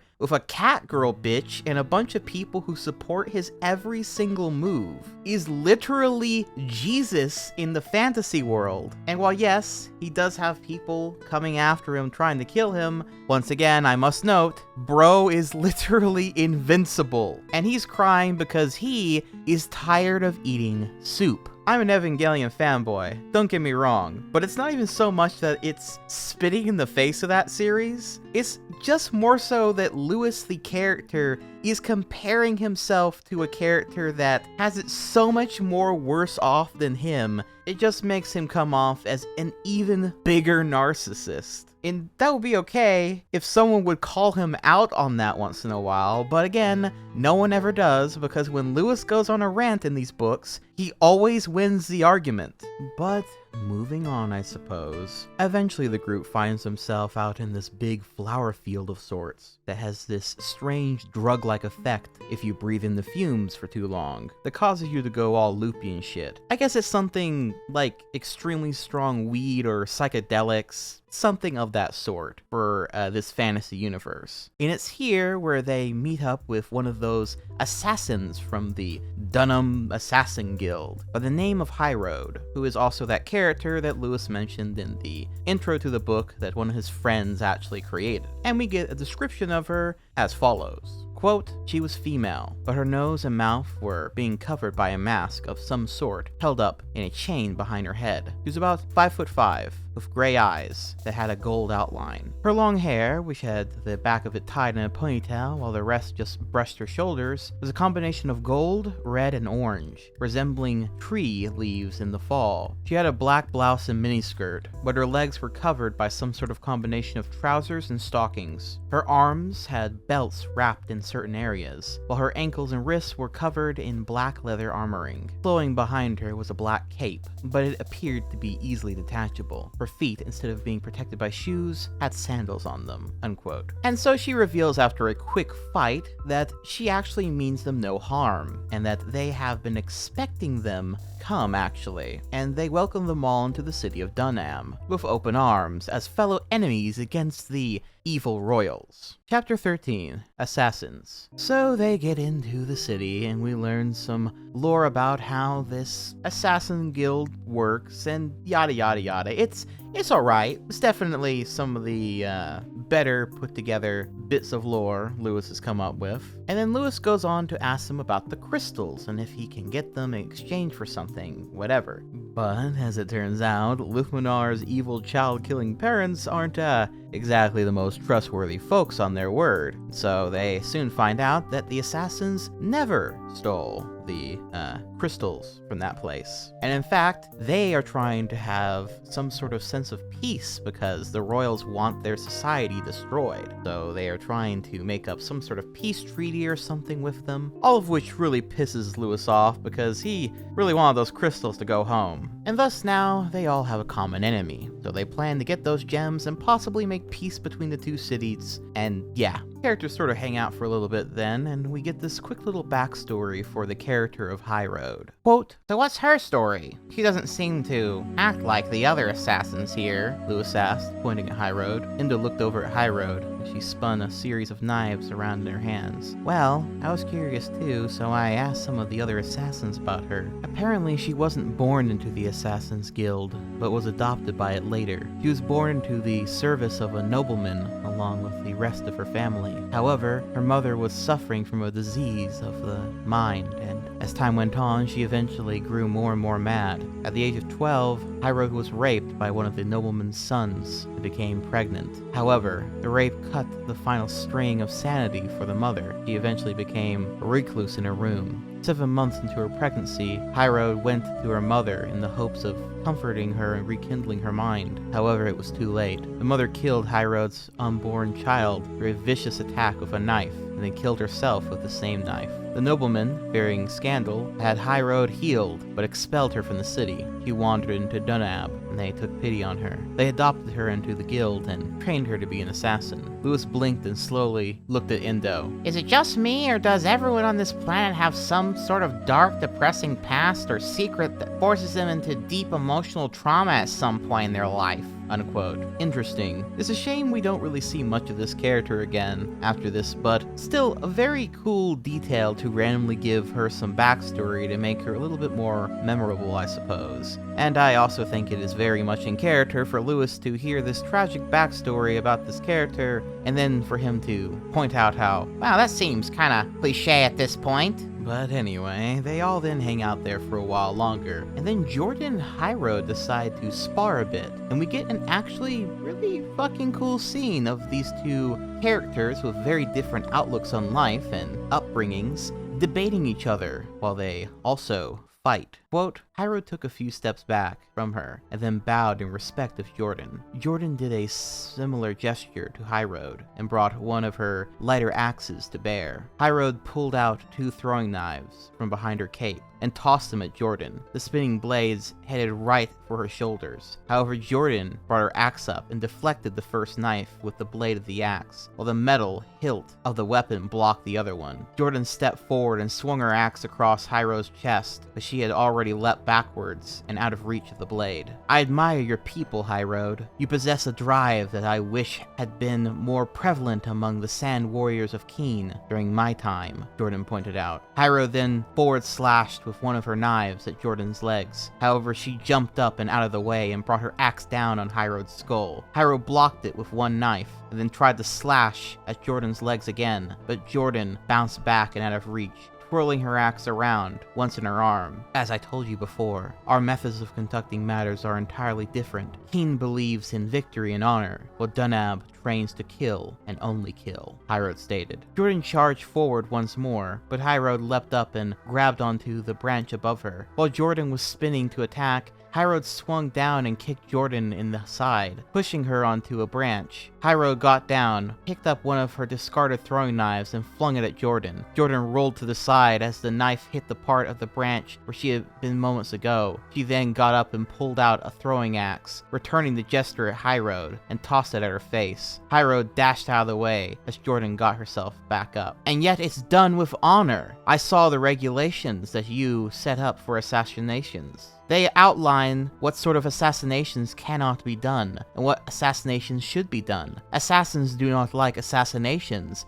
based purely on greed, or if the assassination would cause a region to destabilize. Your assassinations against political leaders, though highly profitable, are done only if they feel it's in the best interest of that land, Jordan rebuked. High Road charged at Jordan with a sword that had been on her back. Jordan swung with her axe, but High Road ducked out of the way and lunged with her sword. Jordan sidestepped out of the way, but High Road slashed out the side towards her legs again. Jordan jumped up and brought the axe down between her legs, slamming the heavier weapon against the sword and pushing it into the body of the tree. Your attempts at fighting fair, as you do, only lead to weakness. What is a warrior but a killer clothed in the shroud of armor? In the end, an assassin has accepted their reason for continued existence, their lust for death. We are as morbid as those who act as coroners, fascinated by death to the point that we try to inflict it upon those around us in order to see a single instant what happens at it. Assassins have accepted this, but your keen warriors are clouded by idealism. You describe a murderer, assassin. In my society, one who kills without honor or reason is a murderer and therefore punished. Do you presume? Tell me that your society, however advanced in the way of discipline and warfare, is without those who cause damage to it as a whole? It is easy to judge, jury, and executioner in a society that has a government, warrior. There is no leadership, no individual or governing body in Dunab. Everyone does as they feel they can. If there is a majority that wishes to decide upon something, They decide, and that is the finality of the matter. We police our own whenever we can, but it's not easy when those we are policing possess the same skills as the rest of us, and therefore are just as powerful as any of us. We are spread out across the world in the hundreds and thousands. We cannot have people watching over the activities of every single assassin. Jordan realized that the area around them was beginning to take an orange hue. Night is beginning to fall. Lewis once told me that the sunsets seemed different here, and for some reason, I tend to agree with him. The two hadn't moved for some time now, but they remained in the same poses they had been for the entirety of their spar. They were fighting differently now, looking for some place on their opponent that they were vulnerable, where they could attack and be victorious no matter what their enemy did. It was just as much a psychological battle as it was a battle of strategy. Their discussion was their attempt at attacking their opponent while simultaneously learning more about them on a level different from those of their skills as a fighter. You speak of your Linkara with such respect. He is not my Linkara. I am a member of the Order of the New Blood. If he is not your Linkara, why would you follow him? His continued existence only mocks everything you believe in. In some things, all people can be right, whether they know it or not. I believe that the souls and spirits of those whose blood has been shared with mine exist within my body until they wish to surrender to the abyss of non-existence. If you were a true warrior, you would believe in nothing but your axe. What? Assassins are taught from birth to not believe in anything except their weapons. Faith is a distraction from what one has to do. Fight, kill, and die. When people believe in a higher power, they put something ahead of everything else in their life, causing both their mission and themselves to be in jeopardy. Gentalism is the only sure way to avoid being harmed by the controls of religion. My faith makes me stronger, assassin, not weaker. It reinforces me when I am weak, and it guides me through my way of life. My choices are influenced by it, but always for the better. What about love? Do your people believe in love, or is it another distraction? Love is most certainly a distraction. I've heard of some assassins finding it, but it either isn't very long, or they stop being an assassin when they attempt to pursue it. Breeding is a cultural necessity, one that I sadly can no longer perform for Dunham. Jordan blinked, understanding her meaning. Have you found anything? Ira shook her head. No, I am just as unsuccessful as you are. Hyrode and Jordan relaxed. They extended their right hands to one another and shook them, smiling. It seems the only way to win was to not participate, Jordan stated. I look forward to doing this again. It was fun, Hyrode replied, unquote. Again, actually really well done. And by this point in reading the novel, I was taking that Linkara pill by this point. When it came to several of these characters, with Lithmanar and Jordan for sure being my favorites, as well as Hyrode, I suppose, even though this is the only chapter we really get to see her. I still find Lewis himself to be rather insufferable and just way too overpowered to be very interesting. But again, other characters are allowed to breathe some in this novel, so it's, overall, been a much more engaging read. Even though Hyrode is only here for this one chapter, I like that we get such an interesting backstory for her, and she actually leaves a mark on Jordan as a character moving forward, meaning that this brief encounter was actually well worthwhile and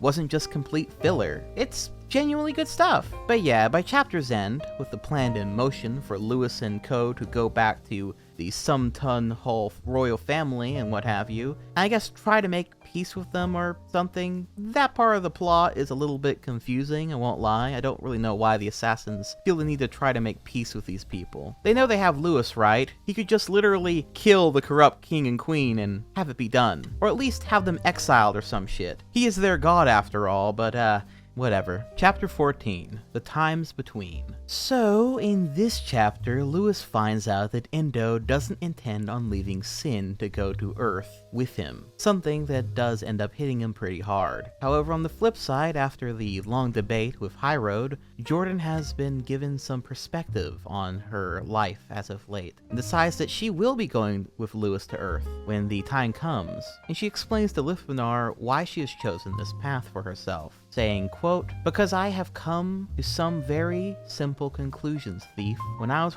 in Dunab, I was confronted with what could possibly be considered my antithesis. It is to kill without honor or regard for victory. I wanted to return to my time, to win glorious battles and fight an evil enemy. However, the glory of the individual cannot be given through such a war as that, where it has already happened. And the sacrifices of those who have been lost are not truly appreciated by the world. I have looked to the past to try to find myself, but I have forgotten that the keen warrior always looks ahead for what is to come next. The assassins are caught in limbo, teetering on the edge of honor and death, and unable to make a choice as to which they want. Although their methods and training are unparalleled, they do not have the true spirit for combat. Such a sight inspires me to see new things, fight new battles instead of ones in the history books, and seek new ways to improve my people and myself. Are you still in?" Linkara smiled back at her and tossed a new coin in the pot. "Call." Jordan smiled and laid out her cards. It was a full house consisting of 3 jacks and a pair of 2s. Linkara grumbled at his 3 8s, and Jordan laughed. She pulled the money towards herself, unquote. Again, very well done. I really like the character of Jordan, and yeah, honestly no complaints. Meanwhile, Lewis comes across a character that only shows up for this chapter, but seems to be his philosophical opposite. Again, sort of like the whole Jordan and High Road conversation. And after a quick description of what the character looks like, the two begin to talk about their adventures and the like, noting, quote, "The man wore a long black coat with armored shoulder pieces, a black shirt with matching trousers, and a round black hat that covered his face. His boots and gloves were similarly colored, and Lewis saw that the man had a rather long sword hanging from his belt." "You're very optimistic about your profession. You haven't encountered the things that I have. You're young." Darn tootin', baby. A little youthful optimism is something more people should embrace. I personally have found that it to be better than the alternative. "The alternative?" A twilight that refuses to accept more light out of fear and anger over things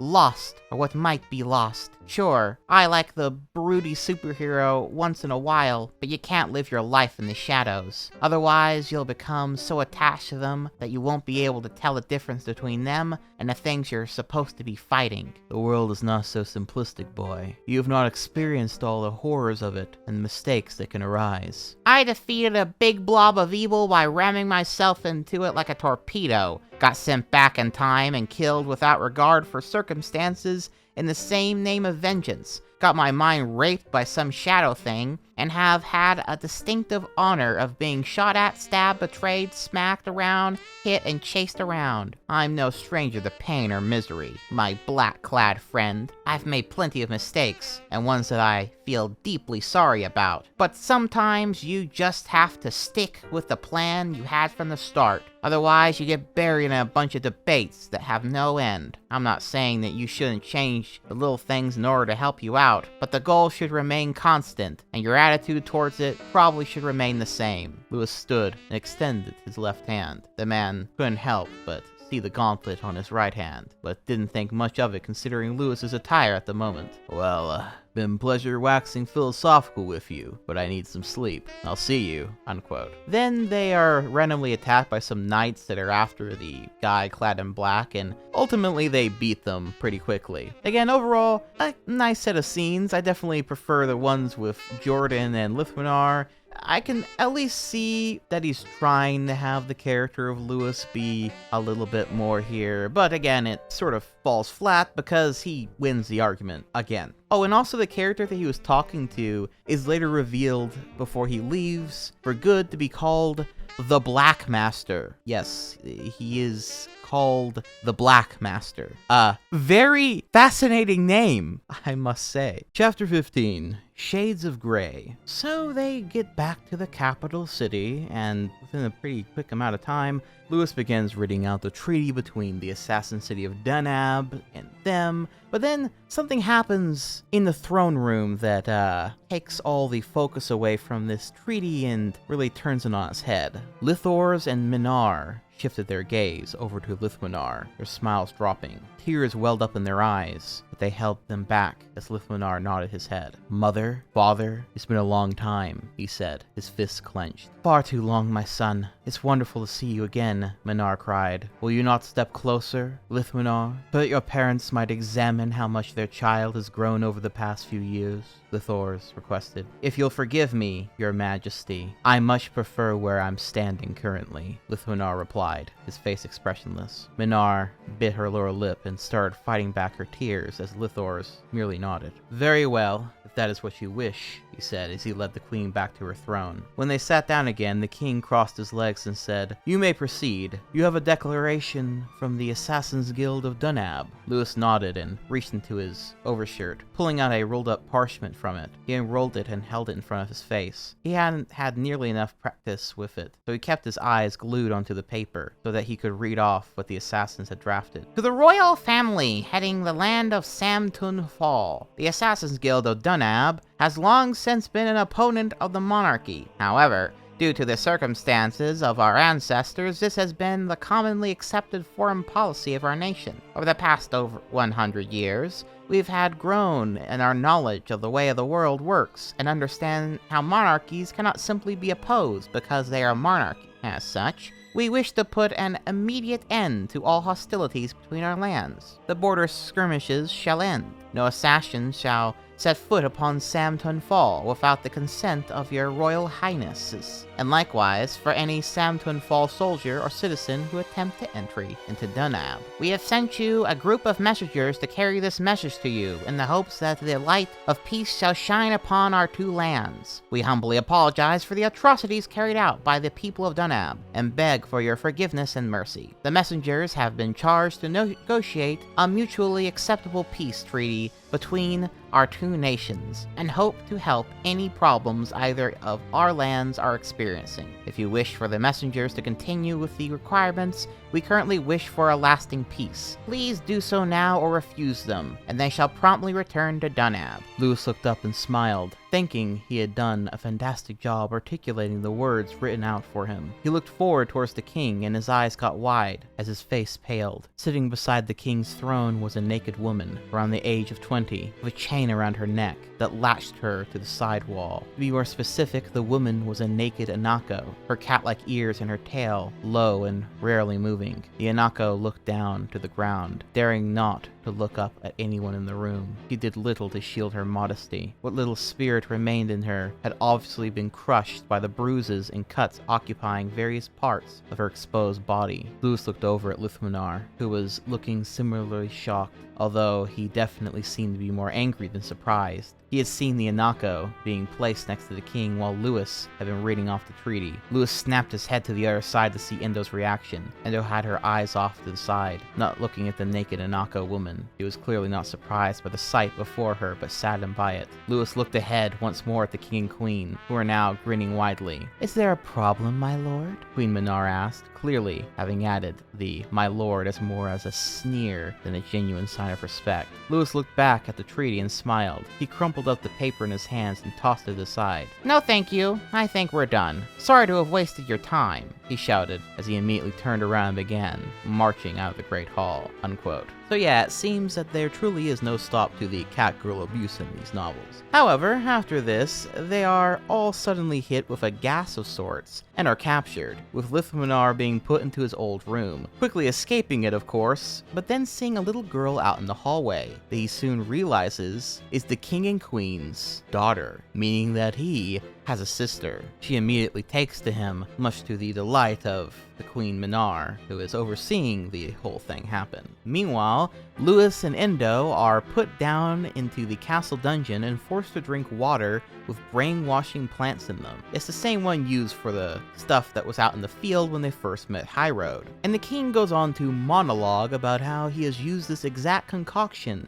to keep his citizens from rebelling over the years. Quote, "You see, deceiver, a true king understands the dangers that exist in his life every day. One of the reasons why you're not the Linkara is that you don't understand all the things that make a leader, not the least of which is the need for total loyalty from your subjects. As I'm sure you're aware, there is a native flower in Samtun Fall that releases pollen into the air during this time of the year, and when inhaled, makes one calm and happy, lacking any real will to do anything other than live a joyous, peaceful existence. A long time ago, the plant was experimented on to see if it could be used in suppressing the population, make them so happy with everything around them that they wouldn't want to rebel. However, we soon discovered that, in liquid form, the pollen would make one lose most of their willpower to do anything. They wouldn't be very happy, but out of that, they'd have no spirit through which to be so angered by my queen or me. We introduce it into the local life-giver well, site every week,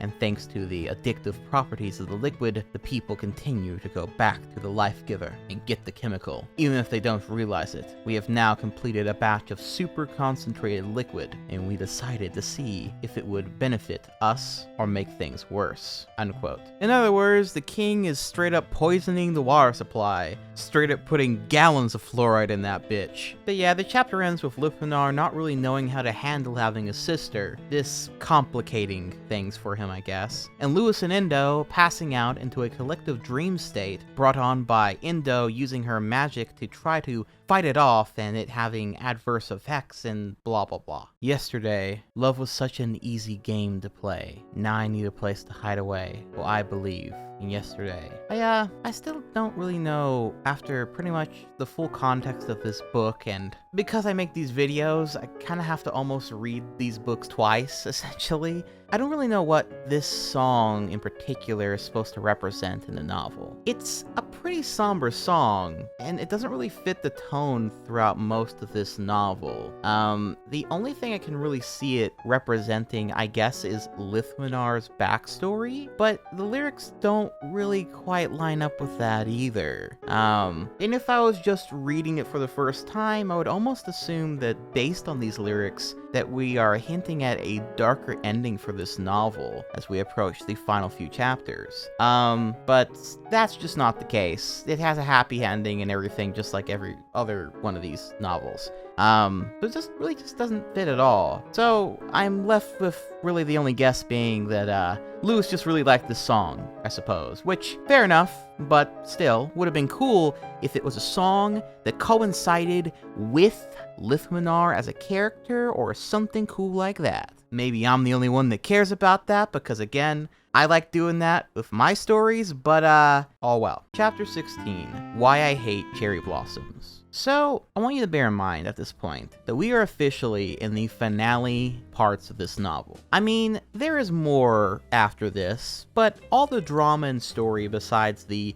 random other stuff has been focused primarily on Lovhaug, his family, the evils they have brought onto the world in the name of Linkara, and everything people want having to do with the shit going on in this castle. That should be fairly obvious to any person with a functioning brain watching this video, right? Well, bearing that in mind, you can imagine my reaction while first reading this, when suddenly we are no longer doing that. We are no longer in the realm of that anymore, and are now in a dream sequence. One shared by Lewis and Indo, that looks kind of like the real world, but it's not, through the effects of poison and her magic mixing in an unholy fashion, which is fine. A dream sequence is perfectly fine, but what if I told you that from pages 193 to page 212 that we would be in this dream sequence that holds no, and I mean no, none, zilch bearing on the plot of anything else in this book, and is specifically just here for Lewis to blow his collective load all over the page about all the random anime, video games, comic books, and other such stuff that he loves, and end up being like the longest chapter in the whole book. Well, maybe after everything that we've read up to this point, that's not all that big of a surprise to you, but it is nonetheless exactly what this chapter is. I suppose that there is some charm about that, in a funny sort of sense. And you know what? From that perspective, it's not bad. But wow, does it ever drag on and on and on? I'd go over all of it, but I think this scene where Lewis goes to suit up with various weapons to fight the alien bugs that are in this dream dreamscape, which, by the way, there are alien bugs in this dreamscape that they have to fight off, with Endo will give you a good taste of what I'm talking about. Quote, Lewis stood in front of Endo's sporting, of course, a black trench coat, but now his body was littered with devices and trinkets that normally were reserved for an overly obsessed geek at an anime or science fiction convention. Starting from his feet, Lewis's Converse had been traded for tight combat boots, and his ankles were covered in specially made jewels that Lewis recalled as magic enhancers from Slayers next, although he couldn't remember if Lena ever really wore any of them on her ankles. His jeans had been transformed into black leather pants with leg holsters for guns covering each of them. On his right leg, there was a standard gun in the lowest holster, a blaster pistol from Star Wars in the middle holster, and Vash's gun from Trigun on the holster closest to his hip. On his left leg was mirrored with an average handgun, a Type 2 hand phaser from Star Trek, and to counter Vash's gun, a gun that Lewis recalled Spike Spiegel had used in Cowboy Bebop, although his memory didn't seem to be what it once was, thanks to having spent too much time on Sin. His waist was covered in a black utility belt from either Batman or Nightwing, although this one had things that neither comic book character had. For instance, on Lewis's right side were 6 spheres magnetically kept themselves attached to the belt, colored red on top, white on the bottom, and met with the center with a black line indicating that they were Pokeballs from Pokemon. On his left there was another gun holster, but this gun was significantly smaller than the guns attached to his legs. It was black and obviously intended to use by smaller hands. Right behind the smallish weapon was a small round tag for the Narutaki Detective Agency, indicating that his weapon was from Steam Detectives. Farther back behind the gun was another weapon from Star Wars, a lightsaber. Behind the Pokeballs was a similar weapon in principle to a lightsaber, although it was from an anime. It was almost flat, but shaped like it had been woven together with straw instead of whatever materials had been gone into making it. It was a light hawk sword from the anime Tenchi Muyo. Lewis's t-shirt and plaid overshirt were replaced by a white shirt with frills in the middle and a black vest that was closed around above his waist. His arms were covered in the black trench coat that he had grabbed earlier, but that wasn't the only thing that was covering him. Instead of attempting to reform the gauntlet that was so clearly identified him as the Linkara, Lewis's right arm was covered by a dual set from Yu-Gi-Oh!, a deck already constructed and ready in the main slot. On his left arm, Lewis had taken some elastic band and tied a Digivice from the Digimon anime onto his wrist to keep it steady. He knew that without a Digimon partner, the thing was virtually useless, but thanks to his encyclopedic knowledge of the series, he knew that it served other purposes. To finalize his costume for his arms, both arms had fingerless black gloves on them,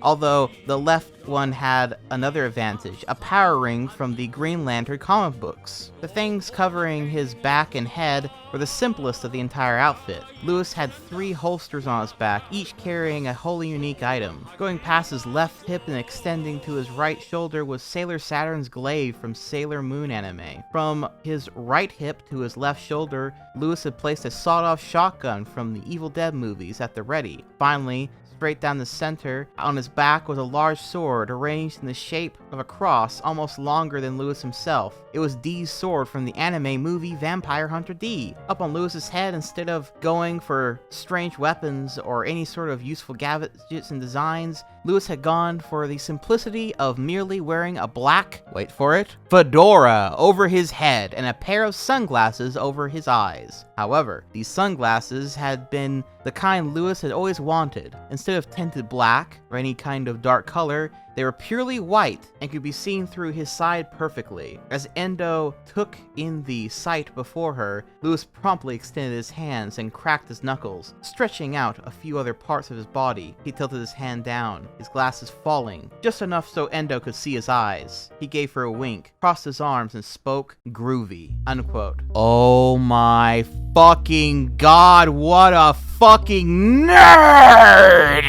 Now, admittingly, it does get kinda cool, I guess, when he does start using all of this stuff to fight the aliens in this pseudo-Earth space, in this dreamscape him and Endo are in. And they even get into a giant mech at one point during the fight scene. Again, pretty cool overall, but it's not real. None of it's real. And by chapter's end, they wake up from the dream. So, moving on with the plot now, I suppose. Chapter 17, History Lessons 3. So this chapter, in essence, is the finale of the novel. There is one more struggle after this, but this is really the big climax of all the emotions and backstories and stuff pulling together, and how do I put this? It's awful. It's fucking atrocious. It's one of the most disappointing chapters in the whole series by far because of all the interesting and cool stuff that came before it leading up to this point. Unlike the other two novels that kind of were whatever and sort of had anticlimaxes, mostly the second one had an anticlimax,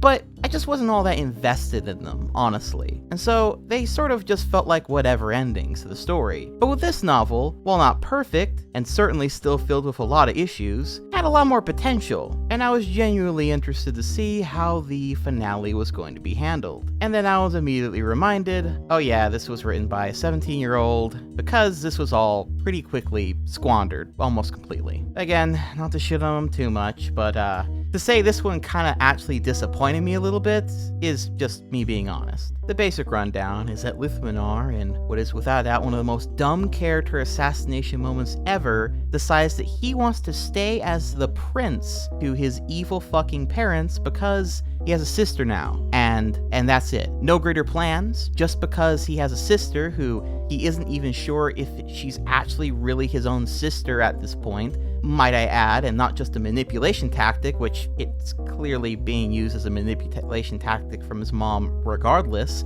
to get him to stay here, is a very strange and sudden reason to completely throw away everything that his character was. I mean, I get it. He finds out that he has family, and an innocent one at that, and wants to protect her. But then, he should want her taken away from here then, rather than to stay amongst these literal child killers. In fact, that could have caused even more drama because he could have wanted to take this child in and try to take care of her, and maybe felt that it was his responsibility to do so now. And he would have a hard time trying to make her see and understand why her parents were evil, much like he was. And a kind of interesting twist of fate, he would be taking on the role that Annalie did for him, except now they're brother and sister. But regardless, while he will have been doing the right thing for his sister, him taking her away from her parents, which is all that she knows, is probably going to make her resent him or even hate him for taking her away from her parents. Would have made very interesting stuff for a possible sequel.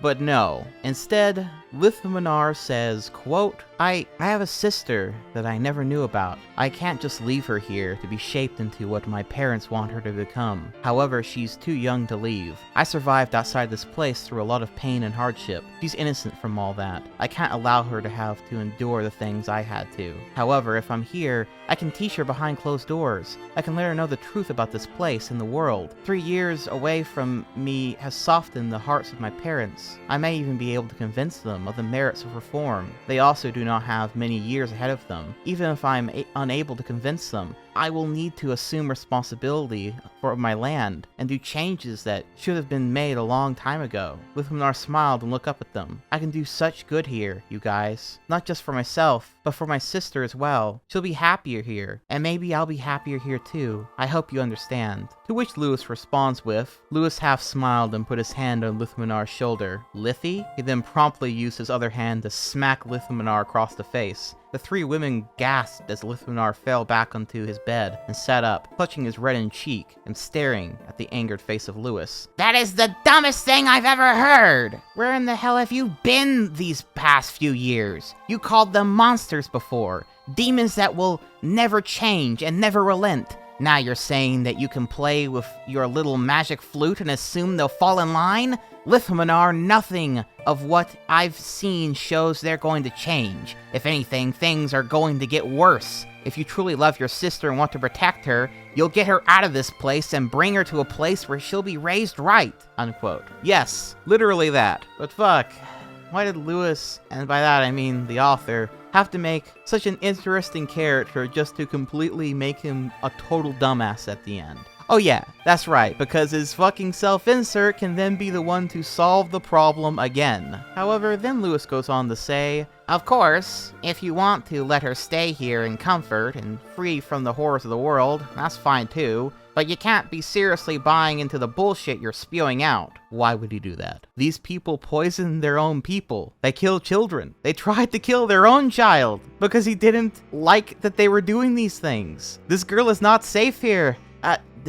Fuck it. Well, anyway, it's then revealed, as they start to make their escape, that the assassins tricked Lewis and gang and had always intended to use this peace treaty meeting and shit as a following, distraction, as a means of being able to destroy the water plant that's been poisoning the water supply, thus finally freeing the citizens from their drug-addled rule. Which is cool, I guess. The peace treaty thing makes less and less sense the more I think about it, though. Then Lewis and co. get the crystals they need to go back to Earth, and a big fight then commences in the main hall of the castle. And for some strange reason, the king and queen are really, really good fighters, and are able to hold their own against the assassins that are now trying to kill them. Now, you would think with how passionate Lewis is, as someone who believes in justice and doesn't want to see good people get hurt, that he would want to use his OP god powers to fucking nuke this king and queen right here and now, or at least imprison them or something. After all, they are not only evil, but they are doing all this evil in his name no less. However, quote, Lewis honestly didn't want to kill the man. Even in spite of all the things he knew he had done, Lewis was simply sick and tired of the constant battles and wanted to get out of here, and on his way to get to the exit to get to safety, unquote. Lewis doesn't fucking care. He just wants to go home and leave these rulers to continue to hurt people. Instead, he lectures the king for a bit, stating, quote, Lewis rolled his eyes and went down to the ground, trying a sweeping kick to the king, but the man simply jumped to avoid it. You know, for a guy who managed to gain the power of the land and rule over it for so long, you're as dumb as toast, Lewis replied. How pathetic of a worm, too. The king failed to finish his sentence as Lewis rammed his fist into Lithor's belly, pushing all the air out of him. Lewis then proceeded to slam his knee against the king's legs. As the king cried out in pain, Lewis pushed him by the shoulders so that he was lying on his back. Would you shut up for once in your life? My God. You claim to be so superior to me, insulting me at every opportunity you have. I've got news for you, pal. Things are falling apart around you. If you royalty folks are so perfect, then how come one of you could get so corrupted in the first place? Like Linkara supposedly did. The king rolled to the side and jumped up, tossing away his robes and reclaiming his sword. He swung at Lewis, but Lewis grabbed hold of the sword with his gauntlet and smiled. Here's the truth of the matter. You guys are just too wound up and uptight, he proclaimed. Lewis crushed the metal of the blade easily thanks to the enhanced strength of the armor. Why don't you just mel? Lewis released the blade and swung his right fist across Lithor's face, punching him. Low. He punched him again, this time with his left fist. Out, unquote. Yeah, man, why don't you just mellow out? Chill out, dude, you're being cringe. You need a Snicker bars or something? You're not like you when you're hungry, man. Like, what the fuck is this? Why is Lewis suddenly so forgiving of these people? Why these people, who the whole book has built up as being evil, does he take mercy on? Well, what about Linkara? What does he have to say about all this? Well, when the assassins say that they plan on killing the whole royal family, including the daughter, Linkara takes their side and makes the assassins leave to protect his sister, and threatens that if they try to hurt them again, he will find them and kill them all. And so the evil king and queen get to keep being the evil king and queen, and everyone lives in the situation that they were before. So long as, quote, Lithor said, you have saved our lives, Linkara. We are grateful for such a thing. We shall not halt your exile, but you and your friends may leave the land immediately, provided that we never see you. You won't, Lewis interrupted. And with that, the five slowly made their way out of the palace and the Samtun Fall, dragging an unconscious Enrique along with them, unquote. Sick. So all that conflict and buildup amounts to fucking nothing. I mean, yeah, I guess the brainwashing water supply has stopped working now, so I suppose there is the implication that the king and queen's rule is not, long for much longer. But they could easily, get the water plant fixed again. No one is in the city seems to actually know that they're being poisoned either, so it would be pretty easy to get this done without much resistance. And even if they somehow do know that they're being poisoned, and they do go to actually overthrow the king and queen, what the fuck does that mean for the little girl? This kingdom bred an entire society of people who sees killing children as good. So why not kill the daughter then too? What if the assassins call Lithminar's bluff and come back and kill them all? None of this would be a problem if Lithminar took his sister into his own hands and protected her away from his evil parents. If Lewis actually cared and did something about this corruption. If literally any of this shit was properly handled. This honestly makes me hate Lewis as a character so much more, because even if he was an arrogant asshole, at least he was consistent with his morals. It also kind of feels like a lot of that really long chapter where Lewis the author wrote this crazy crossover fanfiction was him kind of blowing his creative load in this book and having no fucking energy left to actually conclude the story that he wrote, which is a real shame, because again, up until this point, I would say that this was without a doubt the best written of the 3 books, and had the most interesting character moments of the series yet, but it feels like Lewis didn't really have an ending in mind for this book, and thus sort of didn't know how to finish all these plot threads he had built up till now. This needed more time in the oven, and if it had a more satisfying conclusion to its conflict, I would have happily been saying that this was actually a pretty decent book. Again, not amazing, but certainly a real improvement over the other 2. But with this lackluster finale, it sadly just doesn't stick the landing, and overall, is a book of strong character moments, but not very strong plot. But all this complaining aside, there are still technically 2 more chapters left, so let's quickly go over them. Chapter 18, The Wings. Alright, so this chapter is basically a little moment of reflection for the whole group that amounts in all of them deciding that they want to go together to Earth, to not break their little collective family apart and all that stuff. I go into more detail, but that's really the gist of it. Endo loves Lewis and wants to be with him. White Raven figures that Mira and Varric aren't that much of a problem, and Lithminar and Jordan were already gonna go, so there you go. They're all gonna go together. Chapter 19, To Earth. So the group gets together to use the teleportation vortex spell and the crystal to be able to go to Earth. However, as they go through the portal, they then end up in a long spiritual hallway of sorts, and while they try to make it to the end of said hallway, they all eventually collapse. They then see 2 figures called the Pillars and meet up with this other character called the Stranger in this ethereal realm. And while some of the stuff told to them is vague, we basically get a bunch of lore about the planet of sin, and they tell the Stranger how they want to go to Earth, and the Stranger doesn't really understand why they would want to go to Earth when there's so much more potential in sin, and then he has this vague line about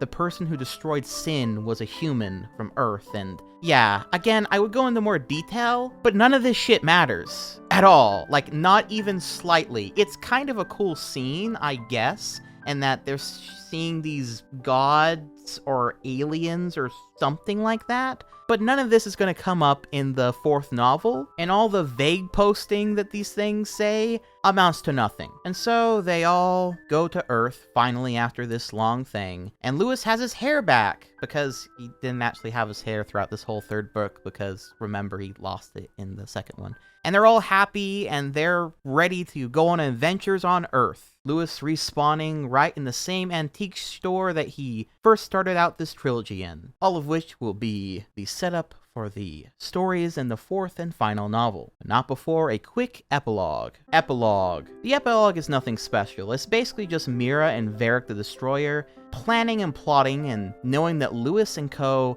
are on Earth finally. I don't know how they know that, but somehow they figure that out. And so then they use a spell in the Darkness book, which I guess allows them to go to Earth too? I don't really know how or why, but regardless, point is, Varric jumps through the Darkness teleportation portal and ends up on Earth too, ready to finally kill Linkara, who he has never actually been able to meet face to face. Again, building up for stuff in the 4th novel. The end.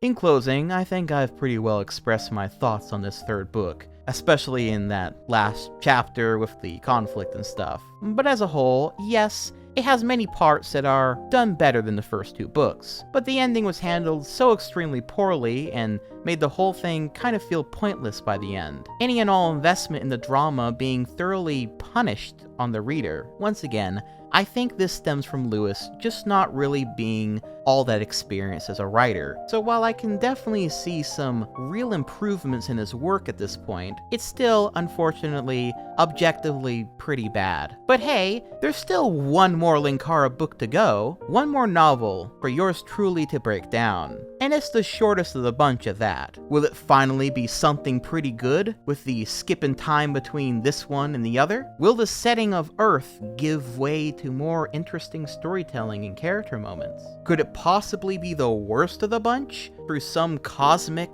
force of tragedy? Well, there's only one way to find out, my friends. And that is it, ladies and gentlemen. I hope you all enjoyed this third book read-through retrospective thing. The fourth and final of these videos will be coming out very soon. Like I said, the last book is a fair bit shorter than all the other ones, but at the same time, I think I have some of the most to say about it, for reasons that will become pretty clear when we get to that. Before that comes out though, there will be the first edition of the disturbing Wikipedia article Iceberg that comes out here pretty shortly. My big ultimate goal is to try to have all this come out by the end of this month. That way I can start getting to work on the Lightbringer comic, and that'll probably end up being one giant video that covers all of that. What the length of that video will be, not sure, but we'll get there when we get there. I just want to take this opportunity to thank all of my loyal patrons and channel members who help keep this whole thing afloat, including all of my night eggs and my night owlets, as well as a very special thank you to all of my great night owls, including Hexmaniac Hannah, Icy Man, and Ho Hot. And then a super duper special thank you to all of my arch owls, including the wise Nicodemus, the talented Cherry NGT, the always chi vibes Zen Garden Party, the daring Daniel Petrie, the mysterious Mr. Gaming Sheep, the fearless Forgotten Ace, and the Super Saiyan, maybe even Supersonic, Sword. Thank you all so much for watching, and be sure to support me over on Patreon and via memberships if you want to get some behind the scenes look at upcoming videos, get to see these videos early, and just generally support these big projects going forward. But until next time, this has been Dylan the Night Owl, flying off.